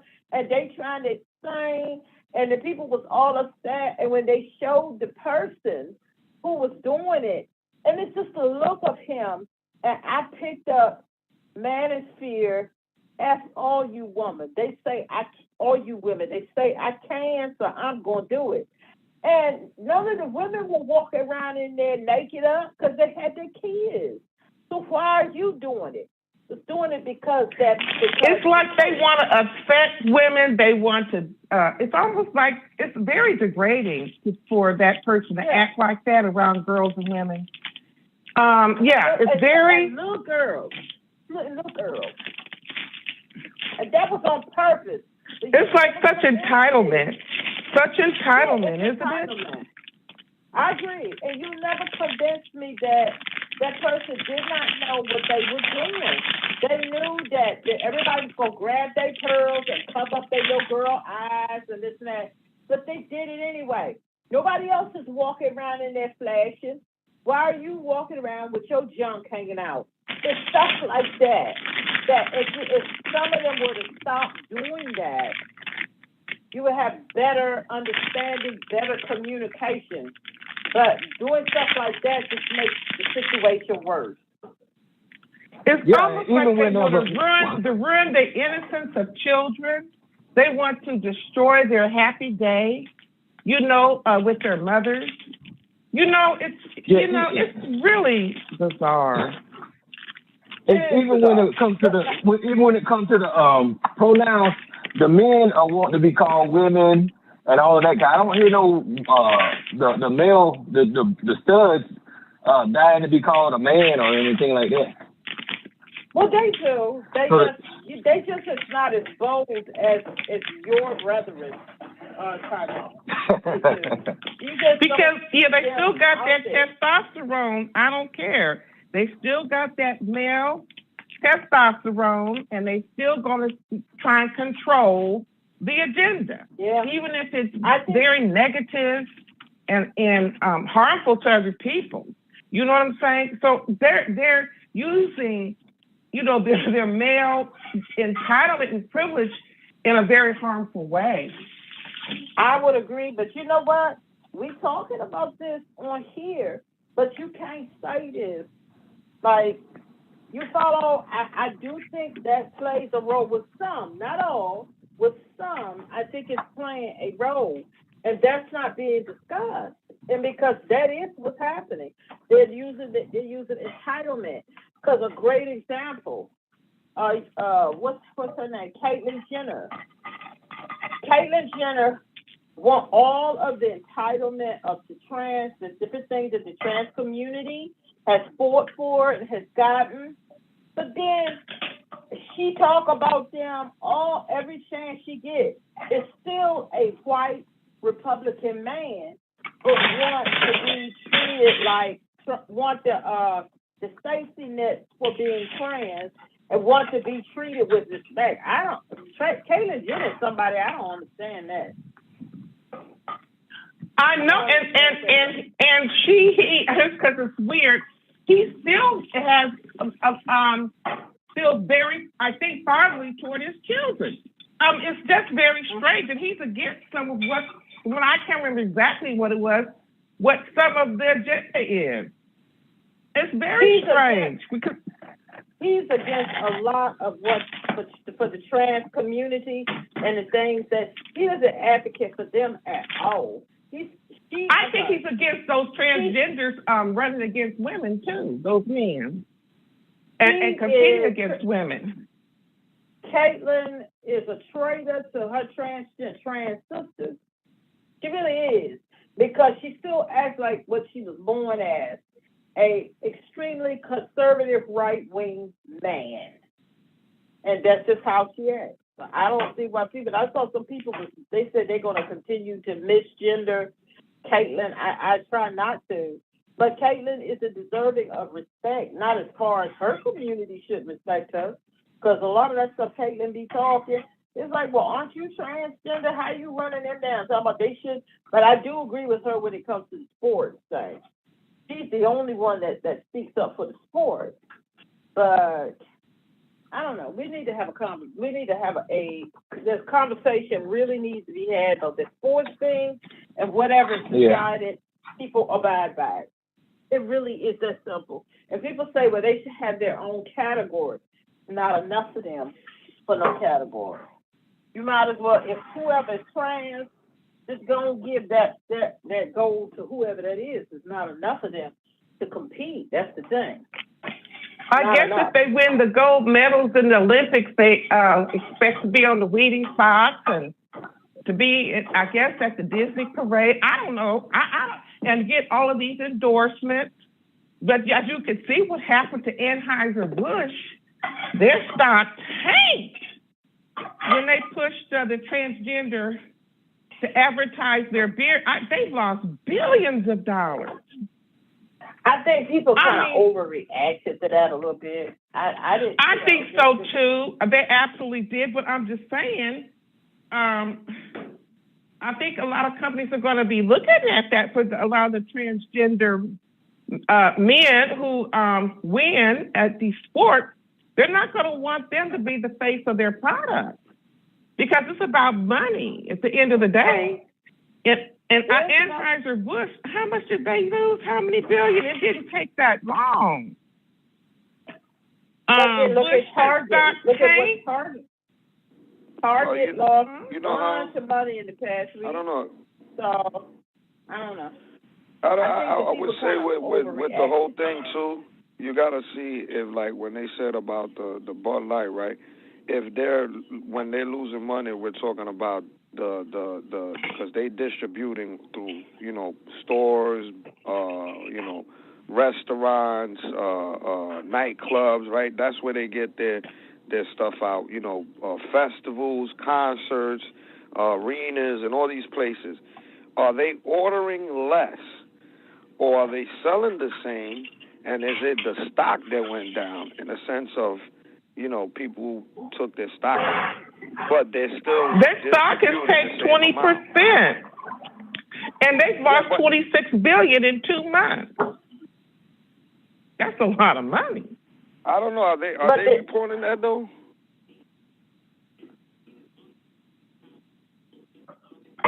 I don't know. That's what I'm saying. Because there's two different incomes. It comes down to money. These corporations, their stockholders don't want to lose. And so if they feel that promoting a transgender, these winners, that's what I'm saying. I'm just thinking ahead.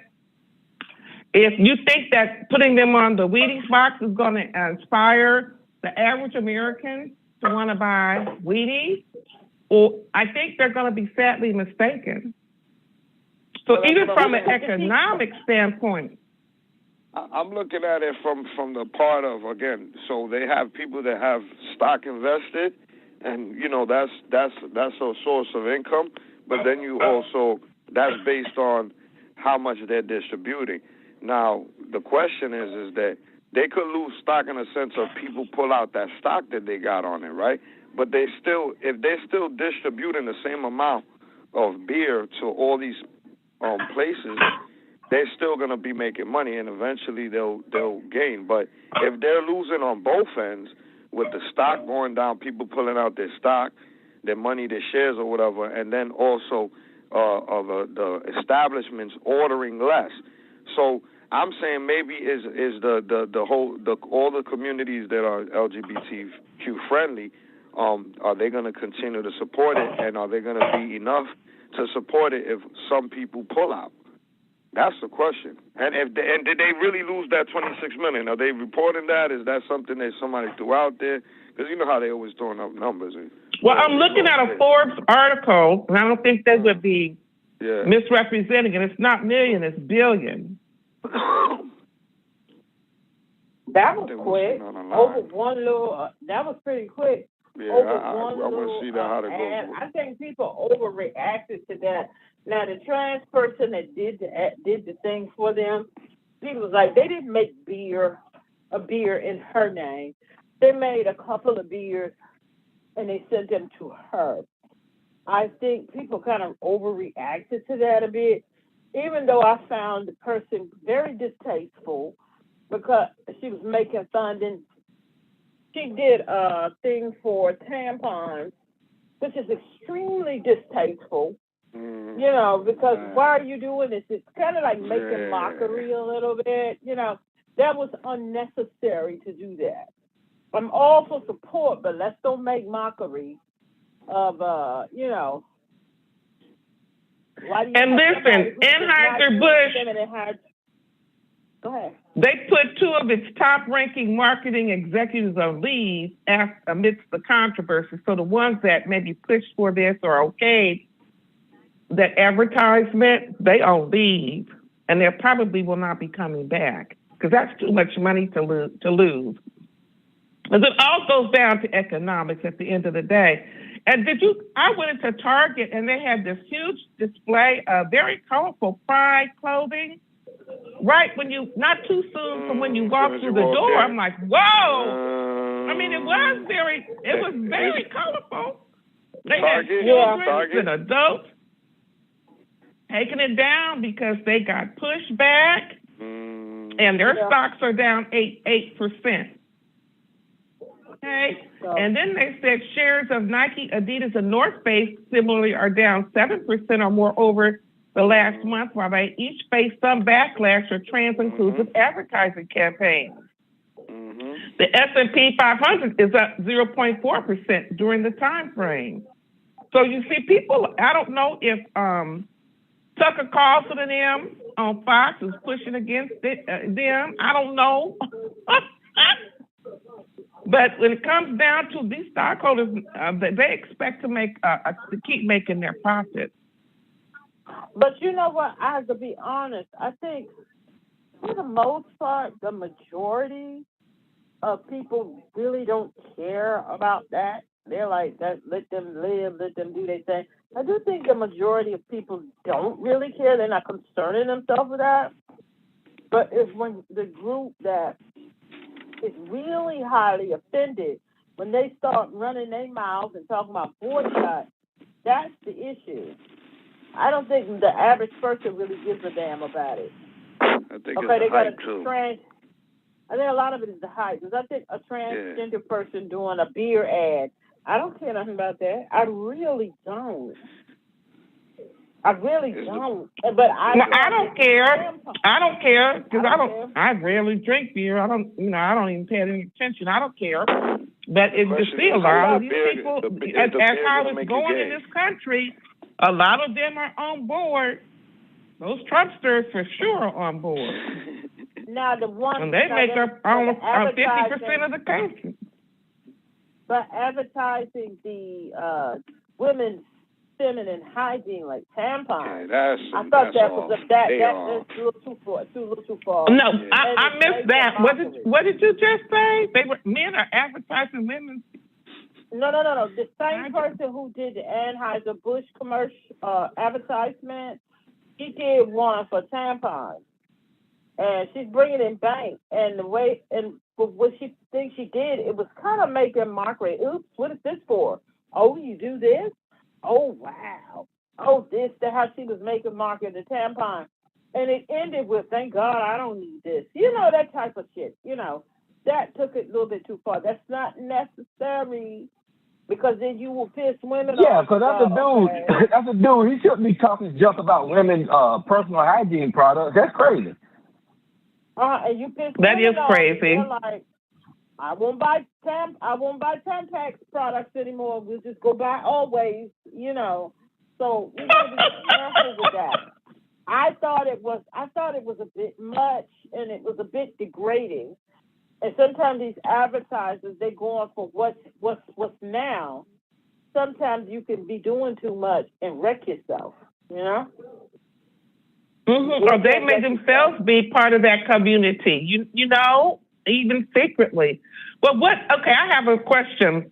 Do you think the sales would rise if women started advertising condoms, like Trojans and all that kind of stuff? I don't think Because men I would think care the about sales that, might though. increase. I don't think men would care if women were advertising condoms. I don't know. Would you care, Jay, Tyrone? Sexy women, they got some sexy women It would, kind of it would sexualize make the no. commercial and promote it. I think the sales would go up. I don't think It men wouldn't make no care about difference to that me. one bit. Now for me personally, not. But I know that women always are more marketable than men.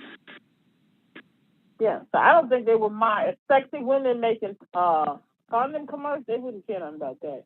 Men, they could care less. As a matter of fact, they would pay attention to the commercial more. So I don't think that would matter.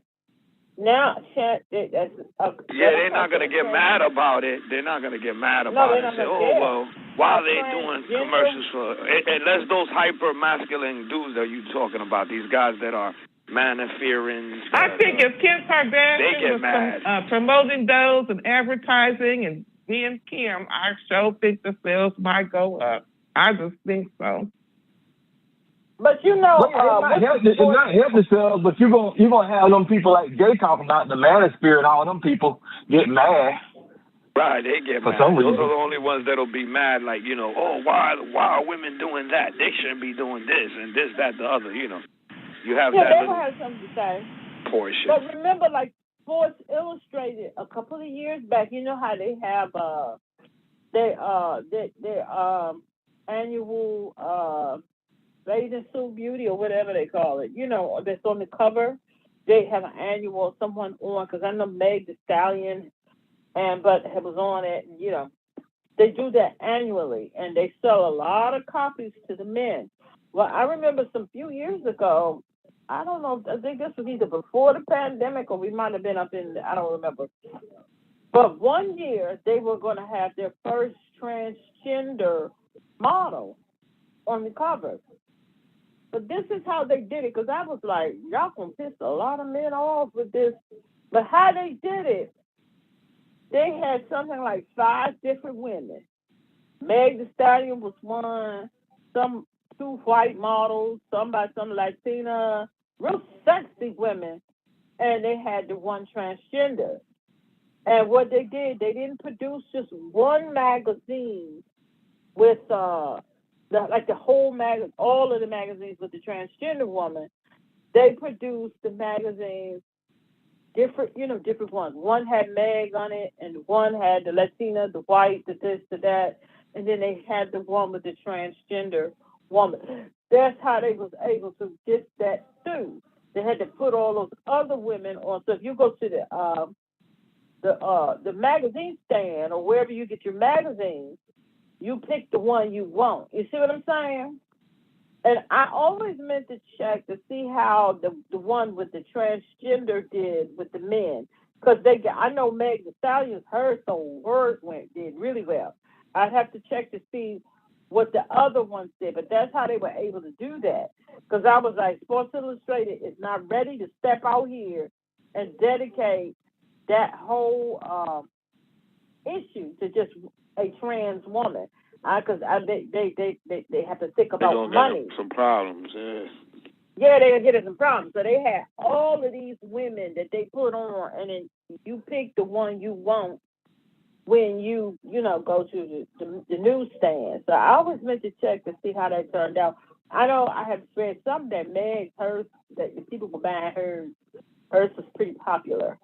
But I always meant to find out, how did the trans one do with the trans person? Did they just bypass that after they found out? Like the Little Mermaid. Now, I don't know, a lot of people saw her sisters that were in the movie. I think it was 5 sisters. Yeah, 6, whatever. And they showed all the women who were going to be playing her sisters. And they had a rainbow. They had one of the black one was named Tamika. I remember that. They had a Latina. They had one who was East Asian. They had, a rainbow and white. They had different, and regular Asian. They were all very pretty. One of the mermaids. A lot of people, I was just not familiar with the actress, but people were saying that looked like a dude, that she was trans. So I had to read up on it. I was like, I don't think. Oh, which one was that? I missed that part. Which? She wasn't. Which one? She was a regular. She wasn't trans. People were calling her trans because they were unfamiliar with her, and I had to look the actress up. No, she's not trans. She's not trans. But you could kind of see. I could kind of see why people were calling her trans. And I was like, Disney, I don't think they're ready to step out here like that and have a transgender mermaid and have these people flip their wig. No, she wasn't trans. But I saw what they did there. They picked that particular actress, looks kind of androgynous, just to see if the people would pick up, and they caught it. But she's not trans. She's not trans. I think he's married and everything. She's not trans. Was she a black? Was she one of the black mermaids? No, she was white. I'll pull it up in a minute and give you her name. But I see how. I'll pull it up now and give you her name. You can look it up, and you'll see why the people thought that. Because I had to look it up. Let me see. You know, Disney wasn't going to do that. They already have enough controversy casting the little black girl as the mermaid. These people have lost their minds, some of them. Yeah, they're not stepping up. Well, I mean, I heard that they did good in the opening. I heard that the Little Mermaid did good in the opening. Yeah, I guess all the little racist white kids wanted to go see the Little Mermaid. Oh yeah, there was. They sure did. I went, and it was like it was all kind of people in there, all different nationalities. Some little white kids with their mamas, they had on mermaid costumes, and they was dancing at the end to the music. They said where it didn't do well was in China. Yeah, China. Yeah. China. Those folks are really racist. I mean, we talk about white people, but those two, they terrible over there. I wasn't surprised by that China, but you know what? I think that they playing into white people's hate and stuff like that. But I bet you after a while, people there are gonna want to see that movie, and they're gonna go see it regardless. Wait a minute, let me see, The Little Mermaid. And I'll tell you the actress name. And I see what Disney did, Johnny Flick. You know, the same thing I think the Black Panther didn't do as well in China either. They just want to support black. The Black Panther did well in China. They just didn't. It did. It did well. They just didn't show Chadwick's face. They only all of the things that. Well, they knew he was black. But they wouldn't show him, like when they put up all the advertisement and the posters, they put the posters up with him in full Black Panther costume, not showing his black face. China is awful. That's something. Okay, her name is Lorena Andrea. And I see why the people thought that. So if anybody want to type in Lorena Andrea, that's the actress name. And I see. So she looks masculine, huh? She looks kind of masculine. She looks androgynous. I'll put it that way. A very androgynous looking. And I see why the people thought that. I'm not familiar with her or nothing she's been in. But a lot of people, they had jumped. They were saying that she was transgender. Disney not ready to jump out there like that. Or that's why I don't understand why people act crazy like that. Disney is not ready to jump out there like that. But I see what. Yeah, she looks masculine. She looks like Kate. She does. She has a very strong kind of masculine kind of look to her. That's androgynous looking. Yeah, very androgynous looking. But y'all see, that's why Disney got her, because they want to see what they be testing. That's a test. That's a test. I'm not crazy. That's a test. They wanted to see what people would say, and they were testing it. But all you have to do was look at actually. Yeah, they were testing with that because she's very androgynous looking. And but no, she's not trans. People would think that and fuss about it. Then when you look her up, you go, oh no, she's not trans. But that's a test. Don't be stupid. That's a test. To see what they could do. That was a test.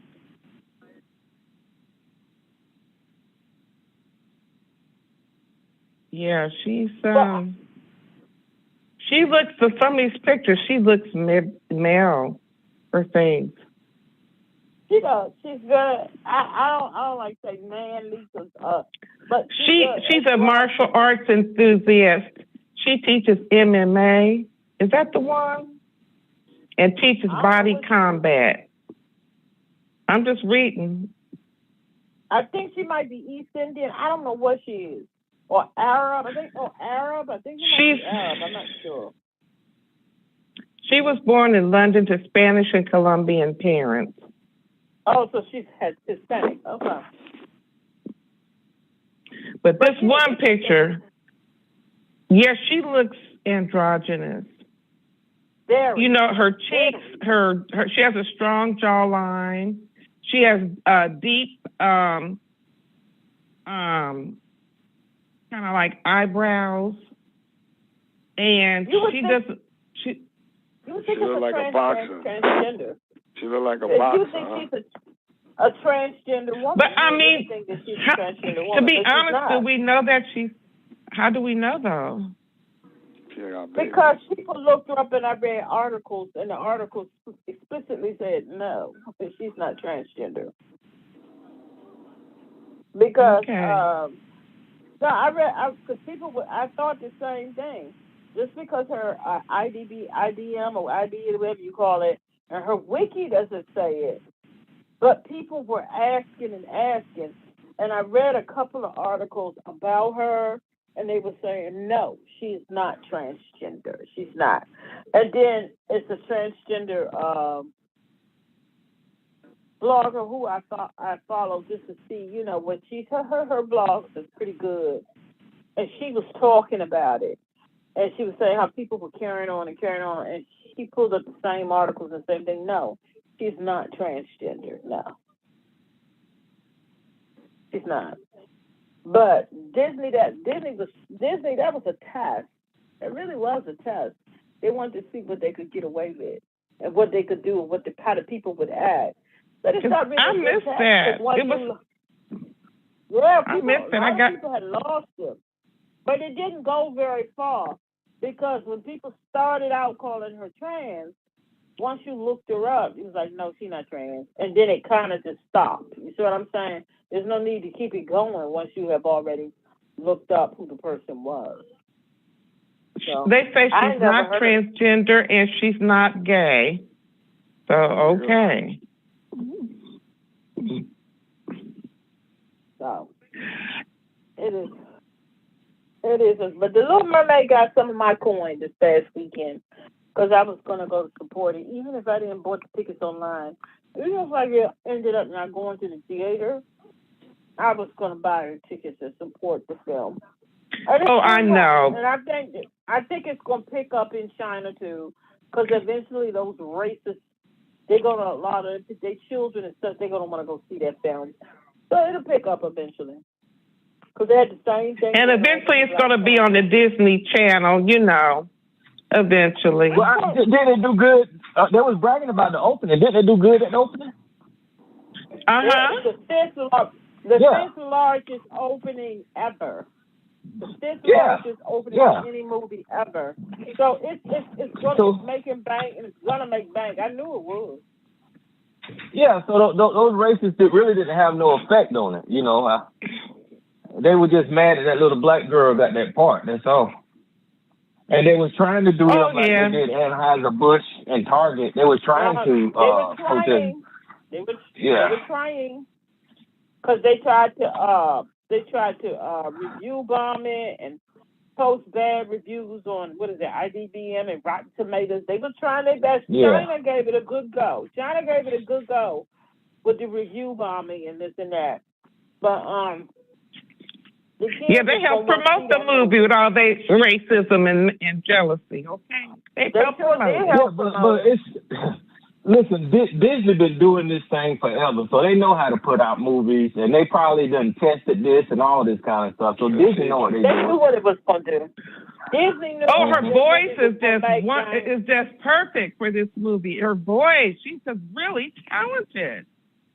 Her whole look, she looks like a freaking cartoon mermaid. She's so cute and pretty. She looks like a mermaid. Let's just stop it. She was the perfect person for the job, and they gave it to the right person. But the same thing happened when they chose Will Smith to play Genie in a live action Aladdin. White people act the same way. Not because he was black this time. Some people, the Chinese and them kind of people, felt some kind of way because he was black. But they was mad because Robin Williams is dead. And they did the same thing they went through with Aladdin. And guess what? But at the end of the day, Aladdin made well over $1 billion worldwide. Disney know what they doing. They know what they doing. Yeah. That's why Ron DeSantis really ain't having no effect on Disney. Because Disney been in this game a long time. A long time. They know what they're doing. They know what they're doing. And they knew by putting that black, putting her in that, it's gonna make them money. They're gonna get their money, they're gonna get it back. Because I didn't even know as many movies as Will Smith has made, much money as he has made for Hollywood. He's Mr. Hollywood. You know, Aladdin is his top grossing movie. And the white folks was doing their best to destroy it. That's his top grossing movie. Disney made well over $1 billion in that last movie. They know what they doing. Ain't no doubt in that. That's why they went on ahead and put her in that movie, because they said this movie gonna make bank. Once it's all said and done, they gonna get that movie. The Little Mermaid will end up doing the same thing. That's why they did it. It's about money. But the thing, did y'all hear what what's his name? Umar had to say about it. About the Little Mermaid. Did y'all hear what? Umar, you didn't hear it. No, I didn't hear it. He tore it all apart, and he said how Disney's trying to hold the black man. Yeah, Disney's trying to, the regular, the usual. Disney's trying to hold the black man down. Disney trying to do this to the black man. Disney trying to push black women on the white men, and the usual Tyrone. He had all that to say. Well, he needs to shut up. He needs to shut up because he looked like a black conscious Ursula from the Little Mermaid. No, he sure do. He stopped short of everything and calling that little girl a bed wench. So, you know. You know what it is, too? He just... Well, Bob Iger is head of Disney, right? So when the director took the screen test, he said his reaction to her, she's definitely Ariel. And he brought he says hello, and they said when they heard her sing, it brought tears to his eyes. So it's her screen presence, it's her acting ability, it's her look, it's her essence, it's her singing. It's her singing. But if she couldn't sing, she would never have been Ariel. But she sang all those songs, and so it's singing was just right. But they said when she heard her rendition of Part of Your World song, it brought him to tears. So she's a full package. She's the cutest little thing. She's cute. She looks like a cartoon. She looks like a cartoon. Her eyes are kind of like a little bit wide set apart. I think she has her eyes a little wide set apart. Like, you know what I'm saying? Dimples. It's just her teeth, her smile. She's perfect. She was perfect for the role. She looks like a cartoon. She was cute. She looks like a cartoon. She was cute. She's cute. She looks like a cartoon. They picked the perfect person. They picked the one person who all of it was rolled up in one package.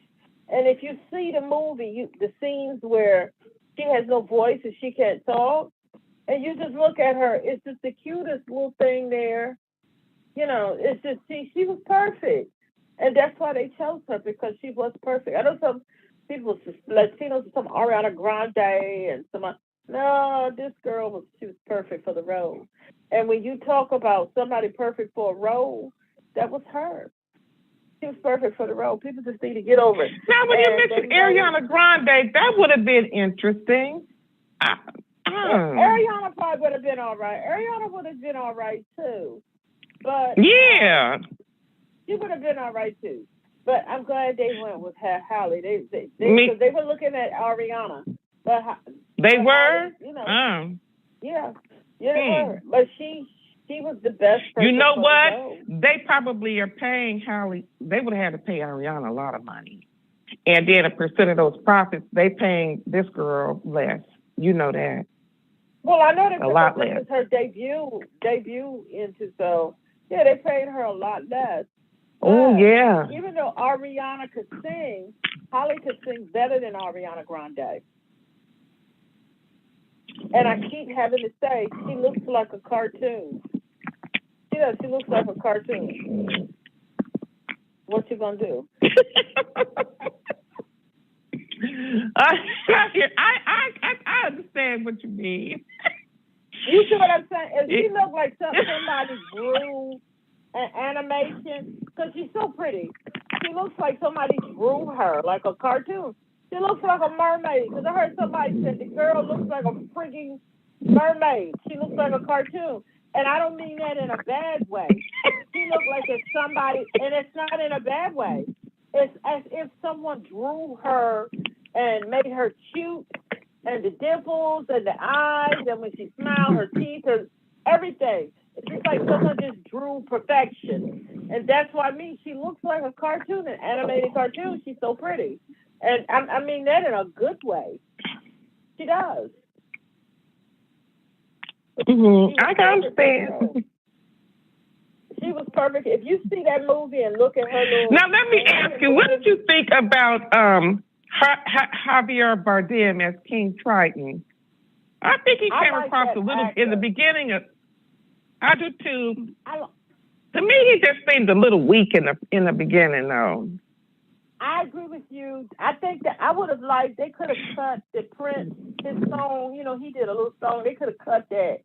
And I would have... Oh, I know. I'm like, they could have cut that. They could have cut that all together. I would have liked they could have. King Triton do a little bit more, show a little more of his power, because I love the actor. He's great. I love him. Melissa McCarthy was great as Ursula. Oh, she was good. She was good. I just thought it was a good movie. And I will, my only critique, I will have to critique. It was a little long. Yeah, because they should have cut that man singing, that Prince singing. But if they had cut that and gave Triton something to do, it just seemed a little long. Yeah, and especially in young kids, it was 2 hours and something. Yeah, that movie was long. It was too long for little kids. Yeah, they should have cut it. Yeah, and some of that singing and dancing they was doing could have been cut out too. Could have been cut. Not the main scene. Not the main scenes like Under the Sea and all of that dance. You got to keep them. But some of the stuff could have been cut. And I tell you another thing, I was surprised that I didn't hear anything about this, that the Queen was black. I was shocked. I didn't know the Queen was black. I didn't until I saw the movie. I didn't know it either until I saw the movie, and my mom was sitting right there. We all went to the movie. And we was like, I didn't know the Queen was black. I thought I had looked up everything to do with this movie. The Queen was black. I was shocked by that. That shocked me. I did not know that. I guess they said, well, we're just surprised the people at the theater because I did not know that. I guess they said they can have a black queen in Bridgerton. We can have one too. We can have us one too. But she should have been black, and the reason why, because they had it off the coast of the Caribbean, so she would be black. Like the other Little Mermaid is off the coast of some European Slavic something or other, Sweden or something. But this was off the coast of the Caribbean, which makes sense because the crab is Caribbean. That never made sense in the cartoon. Now, that crab did good. That crab was good. Uh-huh. But the cartoon, he was Caribbean too. But they off the coast of some white country. Why is the crab Caribbean? So his Caribbeanness really fits in this rendition because they were off the coast of the Caribbean. So he was good. I just thought it was good. It was a little longer. They could have cut about 20 minutes off that. They could have cut 20 minutes. Yeah, and it would have been even better had they cut. But I would have liked to see Triton have a song, or he go out and show his Tritonness, because I like that actor. I would like to see a little more of him. The Prince. That's what I was hoping to see, more of him and his power, and him being, really strong. Strong in his power and standing in his power. But he was kind of weak in the beginning, I think. And then, He's a terrific actor. He could handle whatever you give him to do. But I just thought that I would have liked to see him more. Let me put it this way. If you were going to have it this long, give him a little more to do. And cut out that singing from the Prince, because I didn't like that. I wasn't, that wasn't happening. So they could have cut that. I'm trying tried to think. more. And a little more cut some of that other little stuff they had,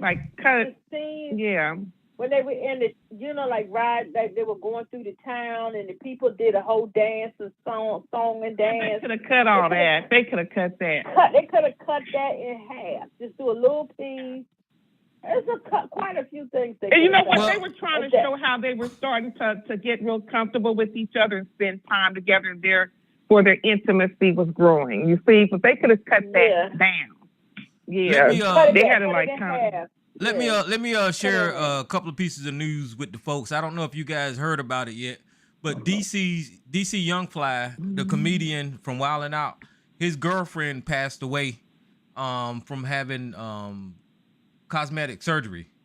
So she used to be on Wildin' Out too. Yeah. And I don't know who that's so sad. Her name was Jackie O.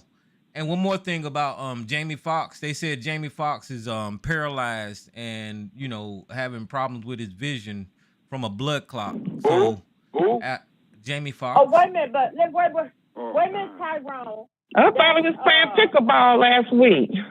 No. Let me put this out. That's allegedly, because the person who put that out about Jamie Foxx, that man don't know nothing about what's going on with Jamie Foxx. I heard the interview. He was on some doctor show, some doctor's podcast. He put that out, and he's claiming it's because of the COVID vaccine. Oh yeah, I see. Yeah. I see. So my bad about Jamie Foxx, because here's a article saying that he's recovering pretty fine, and that guy that Elisa's talking about got something about the vaccine or bullshit. So I'm sorry about Jamie Foxx. So scratch that. But DC Young Fly's girlfriend. Propaganda. Yeah, DC Young Fly's girlfriend died from plastic surgery though. She had 3 kids and was having a mommy makeover by a very reputable surgeon. Is that Jackie O, the rapper? She had some kind of heart problem, and she has 3 young kids. Yep. That's what that Jackie O from Miami? From where? I don't know. I don't know who none of the people are really. I don't know who the DC person is. I don't know them. I just read it. You said Jackie O from where, Jay? I don't know them. Is she Jackie O from Miami that used to be a former rapper? Well, I don't know if she was on Wildin' Out, so it's possible. But I'll share a screen. I'll share a screenshot right quick so everybody can see who this is. There she is. She's a pretty woman. She's very pretty. Any surgery, any surgery is dangerous. You gotta be careful. So when you're doing these type of any cosmetic stuff, is even worse. If you don't need to get an operation, don't operate your body. And she didn't go out the country either. Like, remember Usher's ex-wife that went right after having her baby to the Dominican Republic? No. And then she coded. She was on a respirator and everything. She almost died. What was Tamika? That's What's her name? Tamika? I think this lady was 34 years old. Yeah, she had 3 kids. And wanted to probably get a tummy tuck and her breast lifted up or something, you know. And this is a lesson. This is a lesson to y'all dudes that are trying to get butt implants and muscle implants. So beware. Muscle implants? Yeah. Men are getting muscle implants? Yeah. Look into that. It's crazy. Their lazy asses don't want to work out. You getting you some muscle implants? No, I ain't getting no muscle implants. No. Lord. And then I just saw a clip of Raz B. He looked so stressed and depressed. Did you see him? He climbed out the hospital on a ledge. Out the window? He's scared. He's scared. They after me. He was scared to stay in the hospital. And, you know, he'd been speaking out about the industry, right? Yeah. He said, and so how he was molested and stuff. Yeah. Molested, And he got circles under his eyes. He looked so stressed. And he's like, he's trying to escape out the hospital. It's something. Well, I think this lady's surgery looked like she was pretty popular on Instagram. This cosmetic surgery stuff, I don't know. This social media stuff be having people do all kind of crazy stuff, I guess. And it was I know someone that had a tummy tuck, and it wasn't simple. Their recovery, I mean, it was hard. They had them drains and stuff.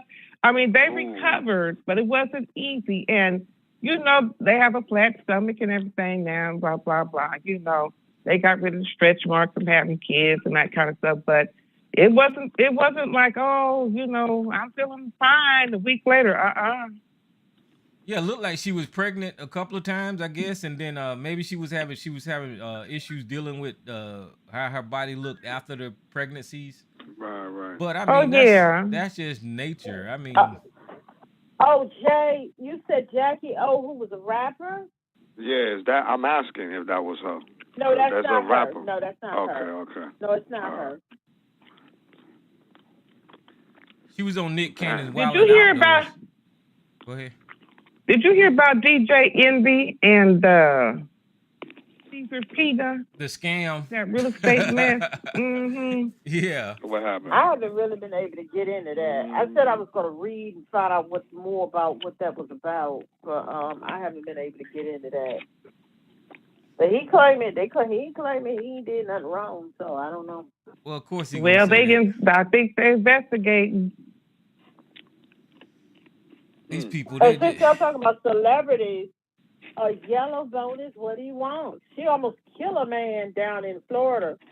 Ran him over. Driving drunk. Driving drunk. I mean, I hate that for her. I mean, but that driving. If drunk, she goes to prison, is what's his name gonna raise the baby? Is he gonna raise the baby? They probably won't send her to prison. But she needs to be handled for that because they said, she was two times over the legal limit. I mean, she was real drunk. And I don't even think she even knew she hit because they said she dragged the moped. And the people probably had to didn't make even know she hit him. Probably didn't even know she hit him.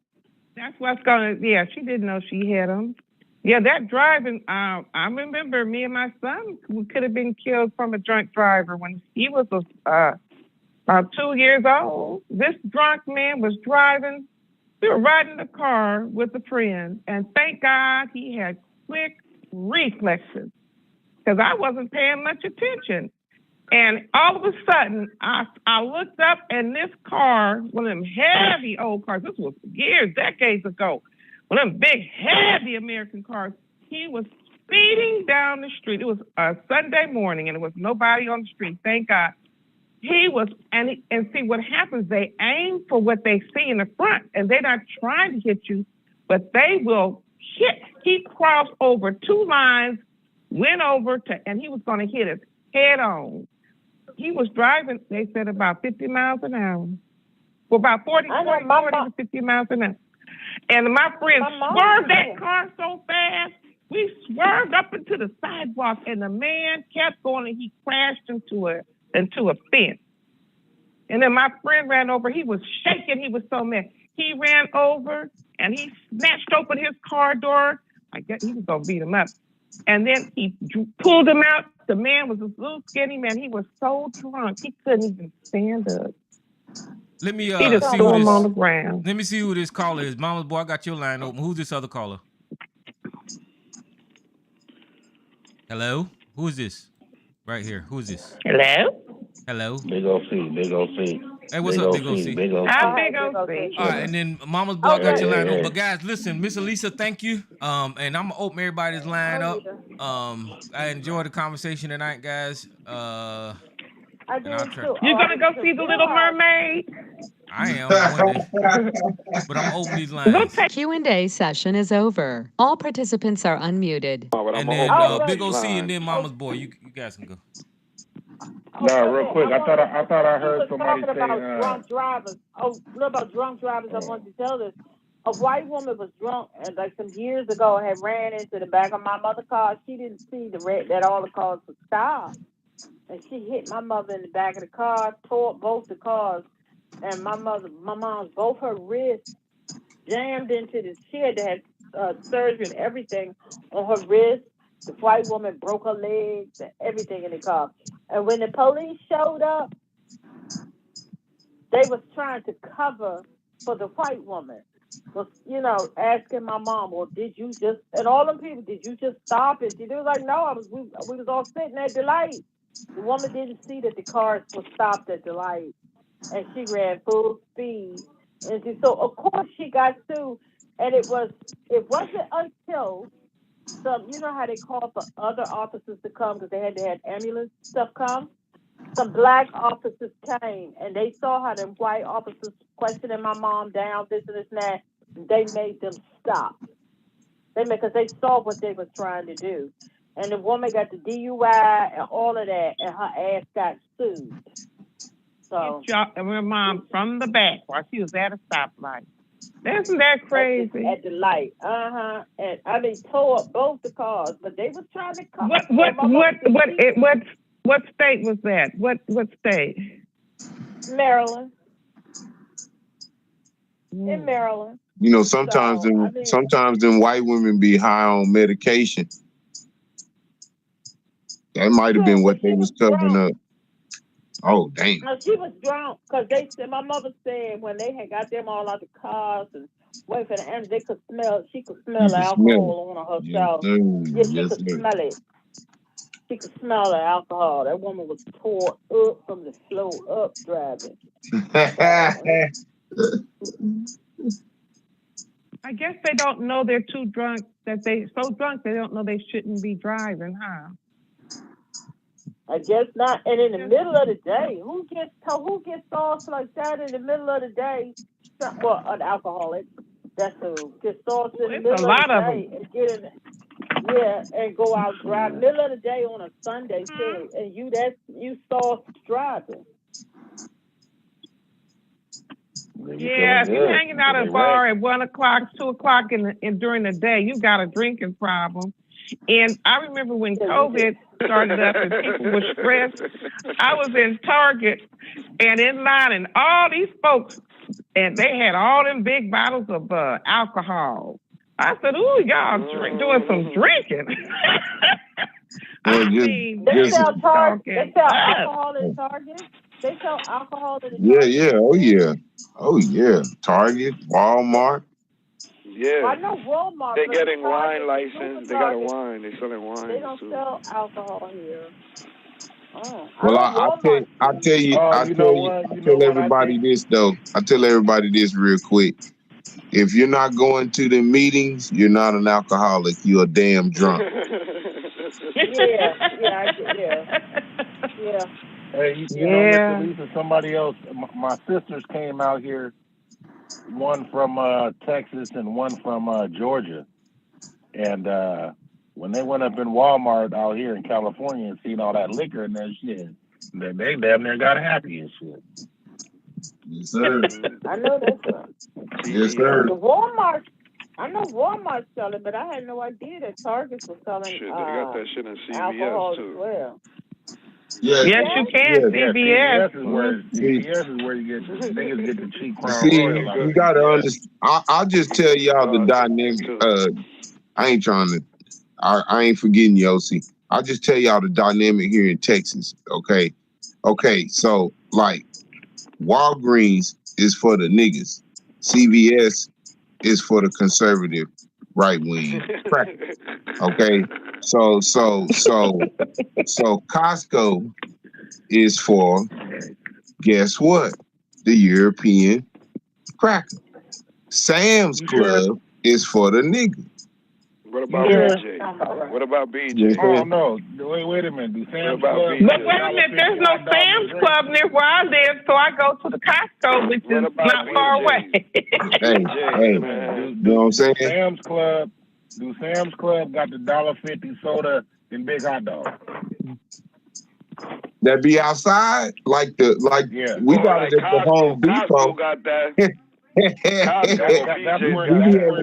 Down here we got that at the Home Depot. You want a hot dog? That's at the Home Depot. Yeah, right after. No, at Costco, it's inside, and they got some little benches and okay. Yeah, right before you leave. And it's $1.50 for a big Polish dog or a hot dog. You can get a slice of pizza. Hey, pizza so is $2. That's why you gotta understand. You gotta understand the dynamic a little bit, and then you even got the next level of like different neighborhood Walmart's got different shit depending on what part of town it's in. Because you might not find it in your neighborhood Walmart. Go to the neighborhood Walmart in the white part of town, and it's over there.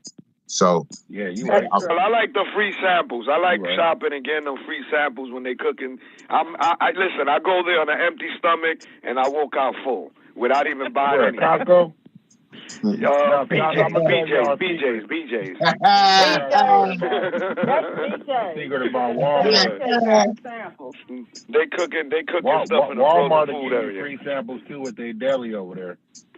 You know what I'm saying? See that was the yeah. Let me tell you. Hey, that was you want at Walmart. That was that big ass deal about Chick-fil-A. You see what I mean? Because they not open on Sundays. And you know, Chick-fil-A is like the conservative version of whatever fast chicken place you got. Well, you know, once you tell us about it, yeah, you know, once you tell us about it, it's a wrap. You know how that is. Once we find, I tell you, once Mexicans and black people find out, it's a wrap. We invade. But what's crazy, Mama's boy, when they brought Chick-fil-A out here, they put them in the hood area. Oh yeah, see when I first had Chick-fil-A, I was in the Cerritos Mall. And Cerritos is the area where black folks, Filipino type folks live. Yeah. The black and Asian. Make it out to the you got the black and Asian mix over there. I got you, black, because we got that over here. Like we got that over here, but it's more like the burbs. You see what I'm saying? So like you'll have like one burb where you'll have like the Indian and the Asian. You know what I'm saying? And then you're in the same half of the burb because the Asian probably took over the community first. I know out here that's kind of how it happened. So you'd have like a mix of the black and the Asian, and then some Indian. But then you could cross the street and the whole damn block white. That sounds all right. But the Chick-fil-A in our area, they don't have the Chick-fil-A's when they came here in the hood. I don't think any of the hood areas got Chick-fil-A. Oh hell. No, they didn't put the Chick-fil-A's out in the hood out where I live either. It will not. No, not no standalones. If they do end up in any hoods, they got a shopping mall. A food court, yeah, okay. Yeah, food court. They ain't gonna put them. They ain't gonna put no standalone in the hood. But they don't have no Chick-fil-A's in the hood around here. They don't even have no food courts in the hood. The Chick-fil-A's is in the kind of the upper areas. The Chick-fil-A. Chick-fil-A has expectations from their staff. Their staff is real nice and cordial and real helpful and shit. There's no pushback. Whatever you need. The bathrooms are very clean. Oh yeah. And they give you those utensils and those different sauces. They're very kind. They're very kind. Well, see, the first thing that I noticed when I walk into Chick-fil-A versus any other besides a Whataburger is that there's like 8 people working. You know, 8, 9 people working at a time. You got 2, 3 people walking around out there where you at doing shit. Somebody's in the parking lot doing 2, 3 people in the parking lot. You know. But when you go into like, I don't know, Wendy's, it's like 5 people in. McDonald's, they have like 1 or 2 people working. But the Chick-fil-A, they be fully staffed at all. Yeah, they be having a lot of damn people out there, bro. But I know out here. Do y'all have they have a lot of checkers in the hood. Yeah, we got In-N-Out, and they got a large staff too, bro. They got a large staff too. Yeah. They pay their people well, and at In-N-Out, you're gonna find mostly a lot of college students. Is usually what they hire there, and In-N-Out got some good employees too. They be on their shit. Hey, they got a full staff too, though, man. They got a lot of people that be working there too. And what is that? A burger place? In-N-Out? Yeah, it's a burger joint. It ain't all that to me. It ain't. But it's that shit out here in Cali, it keep a line. Now we ain't got no checkers out here. Oh, it's great for the munchies. You've been drinking, you halfway home, In-N-Out is open, bam. You know what I'm saying? But that sauce ain't all that to me, man. I could go home. I'd go home, throw a damn burger patty in the oven, nigga, and be better off. I'm just. I make one of them old school when you like 15-year-old burgers. You know what I'm saying? Smoke that. Yeah, when you're not supposed to be using the stove to make a mess and you put it in the oven. Hey, my mom started letting me cook around 11. I learned how to make scrambled eggs. My sister taught me how to make scrambled eggs. So I won everybody over when I started making pastries, my cookies, brownies, and cakes. Oh yeah, I was always allowed to go to the kitchen then. Yeah. You sound like my brother. My brother could go in the kitchen, but I was young. I'm younger than him, a bit younger. I wasn't allowed to use stove. So the only thing that I could use was the broiler or the little oven, the toaster oven. Right, toaster oven. I learned to cook everything in the broiler: burgers, bacon, grilled cheese, because I wasn't allowed to use stove. Well, hey, I wasn't allowed to like fry chicken until I was about 14. But yeah, my mom wasn't that stupid. Fish, chicken, pork chop, shit. She wasn't. No, I wasn't. But like something like frying I like my eggs over easy. Everybody else likes scrambled eggs, so I found the easy way in. Sorry, y'all ladies. I guess I'm showing y'all a little of my underbelly. I found the easy way to get to cook my own egg was to figure out how to make scrambled eggs that everybody liked, please their stomach, and then I can make my own egg. And it worked. Yeah. That's all right. My mom wouldn't let me use the stove because I was clumsy. But my brother was older, so anything that I want to cook, he could do it. But my father never was like, she would burn the house down. And I was clumsy or burn up myself. So I admit that I was clumsy when I was little, so I was not allowed to be cooking nothing on top of no stove. So I had to learn. I learned too. It was a hard lesson myself because scrambled eggs are simple and safe. Egg over easy ain't. if you still got a little grease in that damn skillet, and you mishandle that skillet, and that grease pop your ass. You know, you like rinse off the damn spatula and don't wipe off all the water, and think your dumb ass gonna go in there and touch that egg and check it out, make sure it's slippery, and pop and tell your ass. I learned. That's why. Right. How about bacon? Oh yeah, I didn't. Well, I didn't want to cook the bacon because I tried it once and I had it too crispy, so I wasn't allowed to do the bacon today. Man, I got a feeling, mama's boy, when you do your eggs, you know, they be brown on the edges. Your edges be crispy. I know, don't they? You talking about me? If it's cooked. Yeah, your edges. Yeah, if you do it right, yeah, just the edge has got a little crisp to it.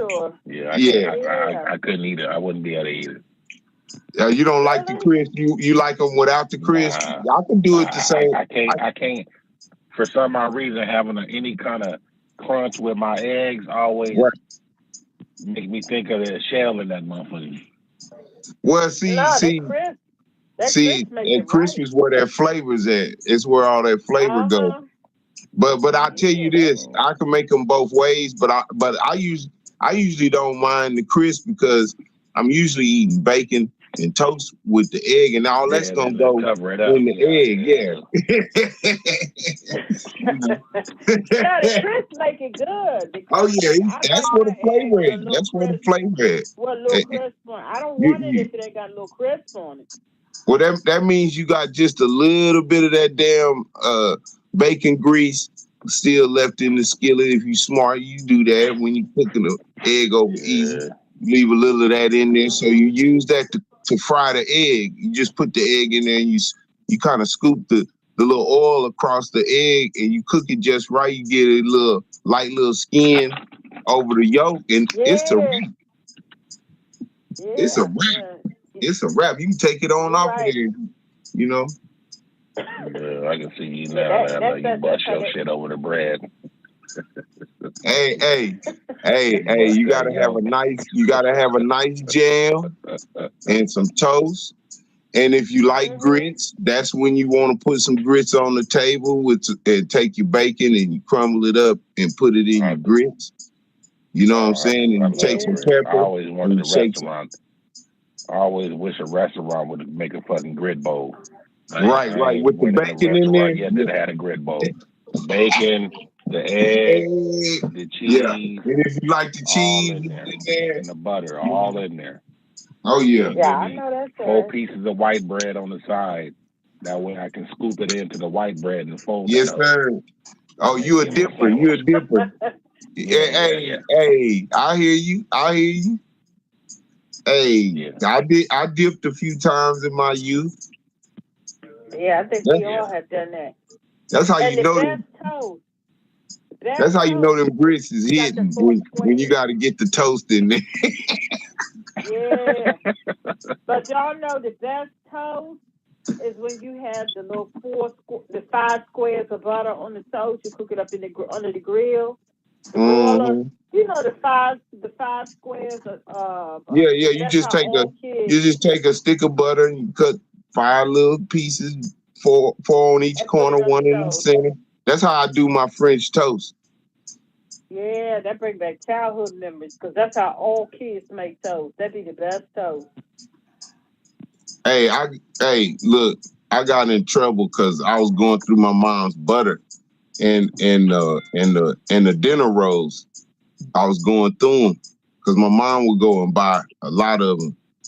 And man, I would take a whole pan, put butter on each one, slide it in that oven, come back. Yeah. And split them jokers and put jam in each one of them. Mm-hmm.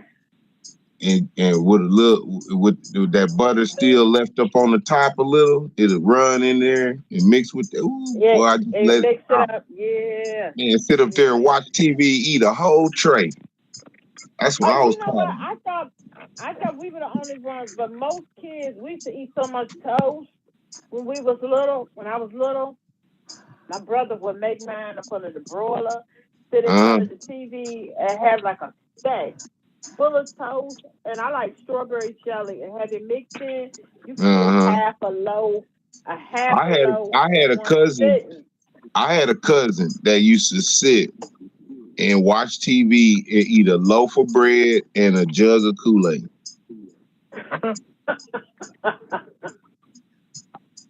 God, that brings back childhood memories. I could eat that much toast now in my life depending on it. But I think all kids must have, I don't know, maybe not all kids, but I know me and all my friends, we ate a lot of toast when we was growing up. And my mother would get the big jar of grape jelly and just sit and make toast all day. I ain't gonna lie, my thing was French fries. I would fry a whole damn half a bag of French fries and just with a fork and sit there and fuck them hoes off. Sit in front of the TV, especially in the summertime. Sit in front of the TV and fuck them bitches off.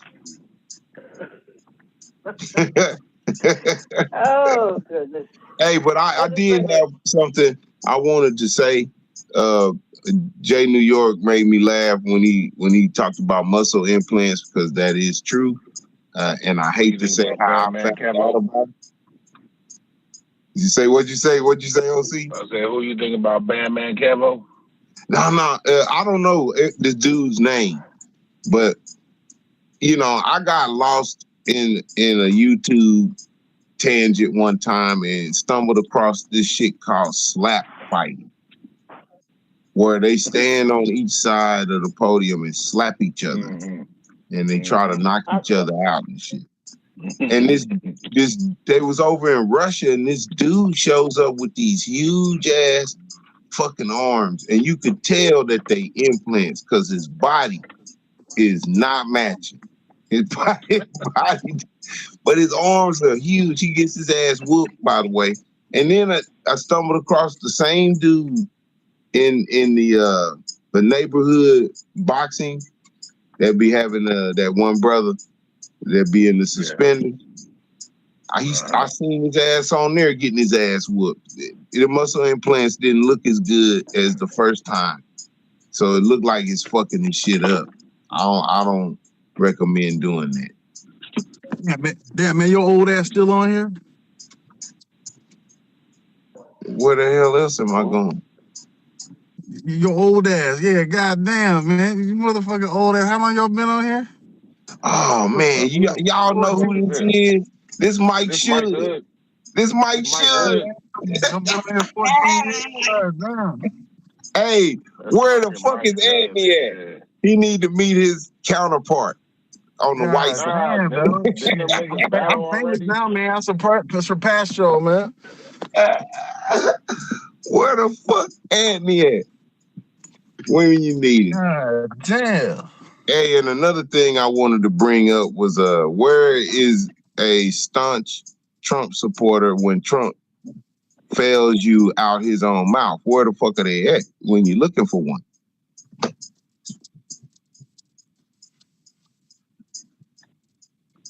I guess he's not here. You're a Biden supporter? Hey, you gonna figure out real fast, Mike Hood. Ain't nothing happening no different over here about your ass, punk bitch ass. Mike Hood, aka Bubba Sparks, came out of prison. You better find out who Mike Hood is on YouTube. You better find out who Mike Hood is on YouTube and shit. I done surpassed y'all motherfuckers. I don't know what the fuck you talking about. Y'all on the same shit. Bubba Sparks, you just got off on shit. Your car ain't moved no fucking where, motherfucker. Motherfucker, I'm riding fucking supercars and shit now, man. You ain't famous and nothing like that, man. Everybody know Mike Hood on YouTube. You know what you talking about? Yeah. Hey, y'all still in the same spot, man. Yellow Wolf. Ain't no Yellow Wolf. I'm signed to GU South. Hey, Mike Should. Check it out, man. Look, you sure you ought to be calling in on here since you're on parole and shit? Yeah, I'm on parole. Yeah. I'm a 3-time felon. Yeah. Out on bail, fresh out of jail. Yeah, well, you know, a whole flock of chickens. Ain't gonna like you doing this. Flocks of chickens from the farm and shit. Hey, did your mom move on you while you was in jail?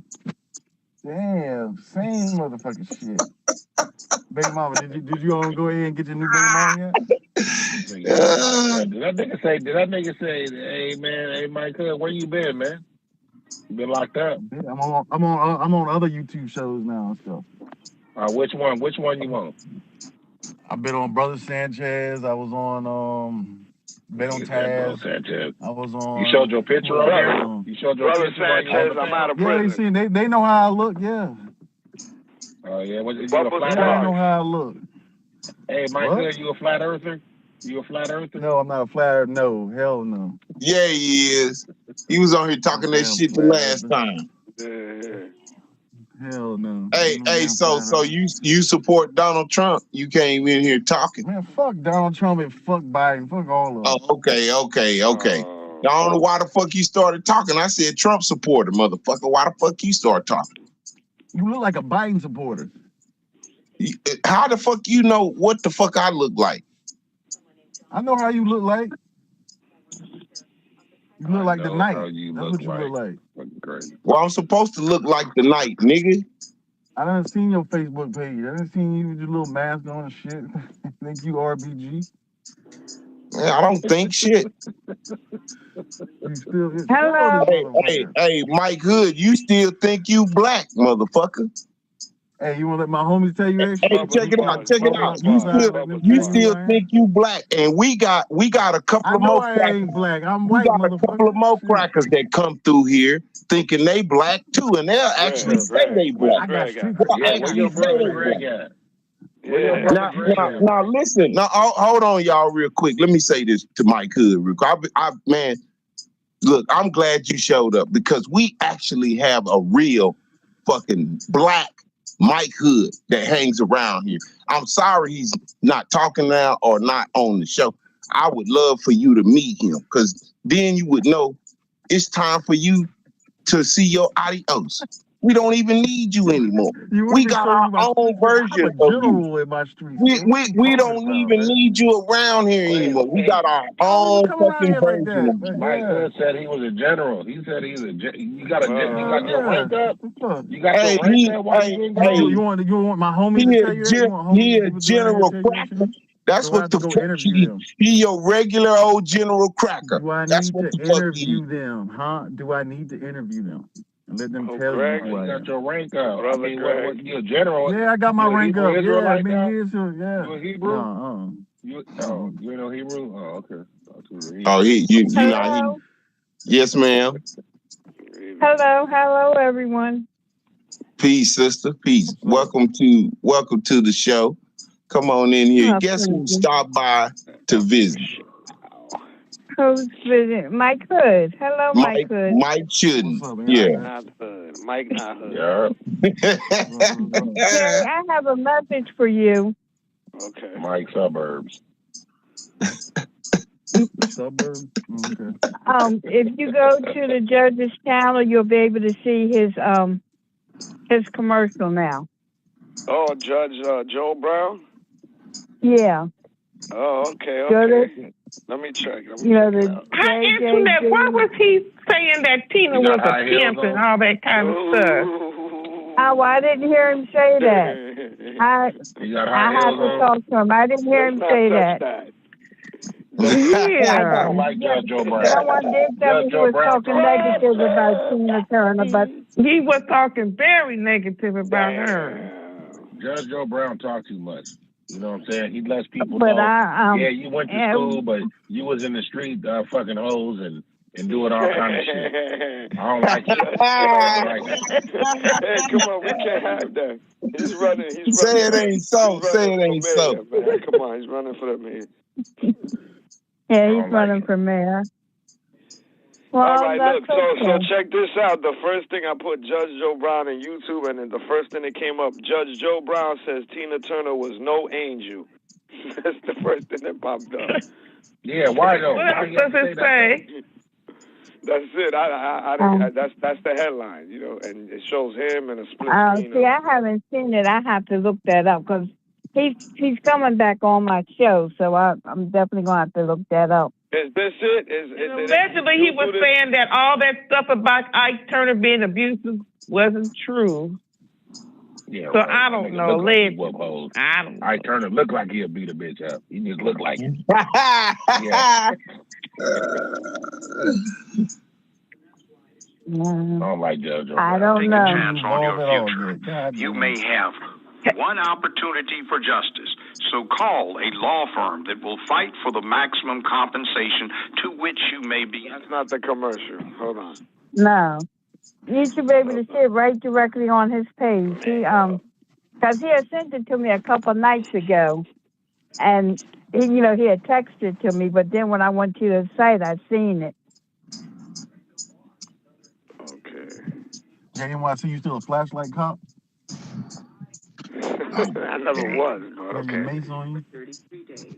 And here's what happened to my hair. Here we go. Hey, I'll show away up from you. controversy, from Harriet Tubman being on the $20 bill to his most recent comments about women in leadership. He knows how to stir the pot, and he's here with us today to talk about why he's running for mayor of Memphis. So welcome to the show, Judge Joe Brown. Are you on? Yes, you are, Judge, and we're glad to have you here. So let's go back to this Harriet Tubman conversation, 2019, when there were talks about Harriet Tubman being on the $20 bill. One of your responses to the idea, quote, this is your words, if any single black person deserves the honor, it's Frederick Douglass, who's credited with starting the abolitionist movement, end of that quote. So are you actually saying that there's something wrong with Harriet Tubman being on that $20 bill? Clear that up for us, Judge. Okay, let me put this to you. By way of illustration, let's suppose Home and Gardens had a Homemaker of the Year award every year. And there's never been a black woman who's ever received the award, and it's always a female of some other race. So the first time they have somebody black on there, they put a black male instead of a black female. How would you feel about that? Next thing, consider that in this day and time, it's not the girls doing the drive-bys, it's the boys. Next thing, the same year, the National Harriet Tubman Association gave me the Man of the Year award. And also the local one in Memphis gave me the Man of the Year award. And the other thing was, guess what? The lady herself said in some of her later life musings that if any black person deserves recognition, it was her hero, Frederick Douglass. Frederick Douglass also happened to be a hero. Frederick Douglass also happened to be a hero of my family. My grandfather idolized it. Next thing, it wasn't black people's idea to come up with Harriet Tubman. About 18, 19 years ago, when I was walking around Paramount Studios, I worked for them. I heard some people that don't like men very well plotting on how they were going to get a woman on a bill first.